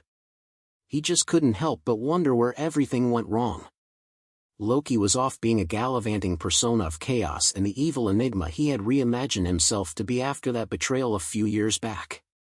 His father had all but cast off Loki's name from the family, always speaking the name with that hurtful and angry eye of his. His mother's smile always came out halfway nowadays, and he couldn't blame her. He had lost his brother and she had lost a son. Still it hurt. He had friends. Companions. Comrades. Sif and the three on Asgard, and the Avengers and the other heroes on Midgard, and still that hole that he thought would close soon only started growing wider as the seasons passed. The Avengers were not without their faults. Good men and women, edging themselves with frail lines that they ended up crossing, but being good people nonetheless. He could hear the booms from the speakers and feel the rattling vibrations from the floor above, and he could even smell the revelry going on. He had no stomach for it. Even gods grow tired. When last had he been on Asgard? A cycle? 6 moons? His mother no doubt knew that he was running from how empty the gilded halls now felt. Some would-be king he was. He would rather spend the time here in Midgard or travel the realms to wherever may need his aid. And the kicker, like some would say, was that despite trying his whole life to one day take the crown from his father, the moment that same crown was placed on his head was the moment he ran. He had gone through a phase, like Stark would say, with the whole losing his power and becoming worthy fiasco, but this was another thing entirely. Just last week he had spoken to Heimdall due to the reverberations that had been felt through the branches of Yggdrasil and had found out that something had happened in the underworld, not Helheim thankfully. Something big enough to ruffle the branches of the great tree. If that wasn't worrying enough, then the fact that Heimdall's sight was blocked was. Even his father had said so. Loki was out there being Loki. The universe was gearing up for some ancient arms race. Something had fractured a part of hell. He was going through a phase. And to top it all off, he and Jane were going through a thing. In other words, relationship issues. A sigh vibrated out, one so hollow that he could feel the weariness down in his spine. He looked down at the cracked sink and his eyes trailed the last fizzle of lightning. And there was that. The stress had gotten to him so much so that his abilities were getting out of control. It wasn't to the point of being noticed by the others, but it was slowly getting there. Even without talking to his mother, because he didn't feel like talking to his father, Odin, he knew that the reason was because of how plagued his mind had grown. He pushed himself off the sink and swept his hair back before tying it up with a ribbon that was highly conductive for some reason, courtesy of Stark. He went back upstairs and melded back into the party as if he never left. "Thor, there you are. I was wondering if you had dipped." "Dipped in what?" He looked a little confused. He had not gone for a swim. "Right, forget about it." Barton sighed. "So what's up with you? You've been looking extra gloom for some time now. Everything all right up there?" The question was asked with a finger pointing at the sky, which made him chuckle. "Not really, no. In fact, I'll say it's gotten worse." "How worse?" "That, I'm afraid, I do not know." "Shit. So much for good news," Barton said with a weary sigh. The bone-deep exhaustion came back with a swerve. "I'm sorry. I have little to give for assurances." "Well, we can't really do much about it, so that's that." Barton put up a thoughtful look. "Is it in any way related to the dude we fought earlier?" Thor looked at Barton and nodded his head at his acute observation. For a normal human, he possessed quite the sight. "I'm not certain," he replied after a moment of thinking, "but that was less of a man and more or a demon, or a steeped practitioner of the dark arts." "And the problem with that is?" Barton's blatant fishing for information was one of the things Thor liked about the man. The others took too many unnecessary steps in what could be answered with a simple question. They are not supposed to be this out in the open. He could remember vividly about the hag and her arcane order that tasked themselves with protecting Midgard from magical threats. Maybe he could use this as a break. He could ask his mother for directions and diplomatically seek out the order and use that time to de-stress his mind. Maybe bashing the skulls of some demonic sorceress would do it. It was therapeutic 1,000 years ago, no reason for it to have changed 1,000 years later. "I think I'll be leaving for a while." "Off to another deep space mission?" "Not in space, I'm afraid," Thor said as he swiped a glass and downed the content in a gulp. "Who is she?" "She feels vaguely familiar." He pointed at the wistful red-haired woman that had come in with Yelena. He saw the wince on Barton's face that the man did not bother hiding.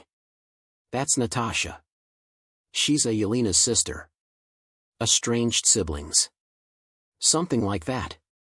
Thor walked towards where the two, Newly, sisters were talking to the captain but stopped their conversation as they noticed his arrival. "I never knew you had a sister, Yelena," he said with a smile on his face as he clasped the red-haired woman lightly on her shoulder, only for his smile to widen as she held firm as if knowing the exact amount of strength he'd use. "Haha, neither did I." Yelena's laugh was a strained thing, an awkward expression that he was intimately familiar with. "Don't worry. The barbs and banter will mellow out soon," he said, then took a pause before continuing, "Well, it never did with me and my brother, so I don't know." He still felt like he had seen the sister somewhere before. "A long time ago perhaps. See you guys when I get back," he said as he finally left the party. There was a light drizzle under the night sky, his perfect type of weather. He snapped his fingers and stifled the groan of frustration that overwhelmed him when he felt Mjolnir hesitating before answering his call. He really needed to de-stress. Mikhail looked at the camp once again, and the incredulity of it all still shook him whenever he thought of it, and about how he got there. The years had not been kind to him or his family, old and new. The Morlocks have had a change since the previous year that they now look different than the sewer-dwelling people Mikhail once knew. Callisto was still as upright as ever. He doubted that would ever change, but even she was receptive to the changes. She even enforced it. Surprisingly, the camp was doing well for themselves, and there was less need to go up to the surface, and while he was glad for the former, he didn't agree with the latter. He still had a family up there somewhere, and he couldn't spend all his time hiding down here like a coward. But he also couldn't leave the Morlocks without doing anything to help them. That was no longer necessary with how good they could now fend for themselves. The merchant, Isaac, his friend, had been a blessing no one could have expected. But the universe, like always, tried to balance the scales in a way that left Mikhail flat-footed. He had been trying to, or at least making a plan that would help him find his sister, Ileana. He already knew where and who Pyotr was with, having found out not too long ago, but his shame prevented him from visiting his younger brother. As the eldest, it was his duty to ensure that his family was safe and sound, but that was something he had woefully failed at. But even that too fell short, because on a random day a portal ripped open in front of him down in the tunnels, and out of it stepped out a man decked in armor and a little girl. The man he could vaguely remember.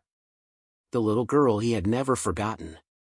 Somehow, someway, he had his sister returned to him without him doing anything, and while he was overjoyed and glad by how everything turned out, he couldn't help but feel himself grow inadequate. Sure, Ileana forgave him, saying there was nothing to forgive in the first place, but he didn't really feel like it.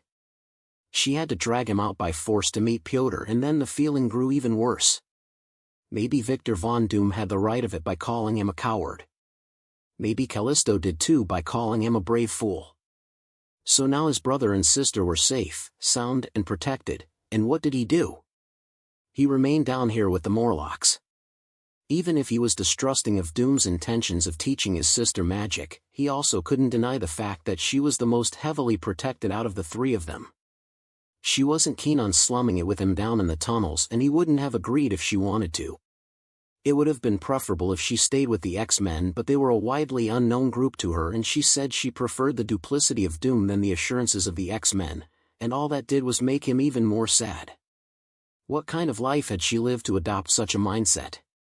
Everything had happened so quickly that despite his gladness, the biggest thing he felt was shame. "Are you going to sit down here moping all day?" He ignored her words, at least he tried to, but she clearly wasn't having that as she pushed herself up from the bed and stared down hard at him. "If you're going to continue being lazy, then I'll have to kick you out myself. Whatever is going on with you, deal with it quickly and find a use for yourself." She finished as she got out of bed and holstered her knives to her waist before leaving the tent. He punched the bridge of his nose in silent frustration, but nonetheless took heed of Callisto's words. He couldn't continue like this. Pyotr wouldn't want to see him like this, much less Ileana, his little not-so-little sister. The next 10 minutes he spent convincing himself not to feel like a loser, and the next 5 he spent thinking of anything productive he could do on a bigger scale. Ileana had a bright future ahead of her, especially with her being Dr. Doom's student, as long as she didn't follow his footsteps. Pyotr had already established himself in a powerful group. Both his siblings had forged a path, a great path, that they were already walking on. It was high time he did the same. And he would do it with the Morlocks. After all, he was the leader of the Morlocks. The moment he thought so, a wave of clarity hit him. It was ambitious, reckless, and undefined, but he gripped the idea and immediately set about it. He would make something out of himself and the Morlocks. Maybe this was what Callisto had been hitting at since the beginning. The entire idea of the Morlocks wasn't just barely surviving. It was surviving despite everything else. To do this he needed 2 major things: money and power. And fortunately for him, he knew exactly where power could be bought. Now all he needed was money. Ileana did say something about a demon realm, didn't she? Number 51. Chapter 49, Playing the Game. Thor landed in front of a decrepit building with a shallow sway and made a show of brushing off the lingering electricity that ran along his skin. This was slowly becoming a problem if Mjolnir was in on it too.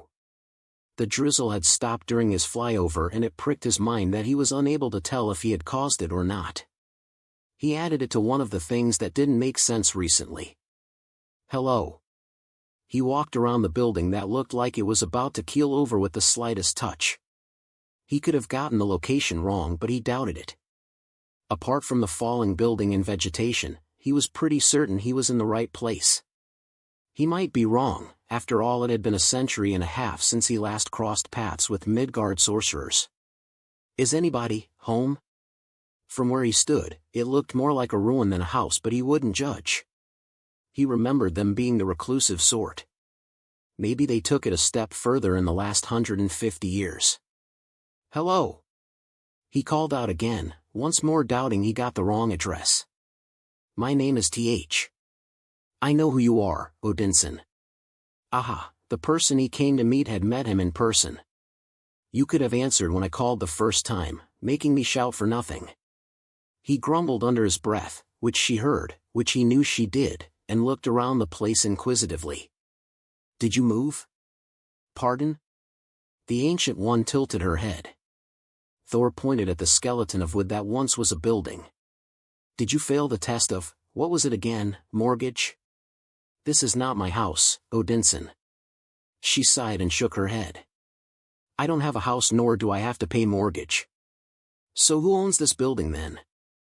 Now he was very confused. He was certain he saw her brewing a pot of tea here the last time he met her. She gave him the same look his mother and father sometimes gave him, the one that said they could almost read his mind. It belonged to a dead druid. Oh. So you killed him and took his house. Now that made sense. It was more of his style. Unfortunately, the heroes didn't really seem to like the idea of battle spoils. She sighed and motioned for him to follow. I didn't take his house. I just had a drink in it. His speeches made me thirsty. Those. I understand. He nodded as he followed after her. The veil around them shattered and he found himself in another location. A monastery. It was likely the hold of their order. Wow. This place is nice. He struggled for the words and the end result came out shallow. He had little interest in intricate magic, so he doubted he could appreciate the fine arts he was seeing. Polite pleasantries doesn't suit you, Odinson. The Ancient One led him to an alcove and gestured him to sit on a mat with a wine gourd at the side, which he gratefully obliged after setting his hammer down. What brings you to me, young god? Is this Odin's way of training you in diplomacy? He coughed into his hand as the question squeezed the liquid burning down his throat. Not really. No. It's a little of the same thing, but at the same time not exactly. She gave him another look and he dropped the gourd and got serious. The Hellish realms. Something happened there. Do you know what happened? Heimdall's sight was prevented from piercing the veil and he told her exactly that and all else the gatekeeper had told him. Unfortunately, and it pains me quite to admit it, I am just as clueless as him. Whatever happened was something no one foresaw. Not even our greatest relic could predict what had happened or the fallout from it. That would be the cracks in the Great Ward, he suspected. Midgard was connected to a lot of underworlds, so whatever might have affected the dimension tether down there must have affected the one connecting it to Earth, which in turn sent hundreds of tiny hairline cracks through the wards. Just big enough for some demons to muscle through. Something big was happening and their best eyes were getting blinded. It was a bit too optimistic for them to hope that it was not as serious as they hoped it to be. How can I help? All he wanted at this point was to crack open some skulls, and he figured this was the best way to get to that point, without his father silently nagging his every step. Did he send you here? She asked as she opened up a book and started reading through it. No. I just wanted to clear my head. He confessed with another swig of the gourd.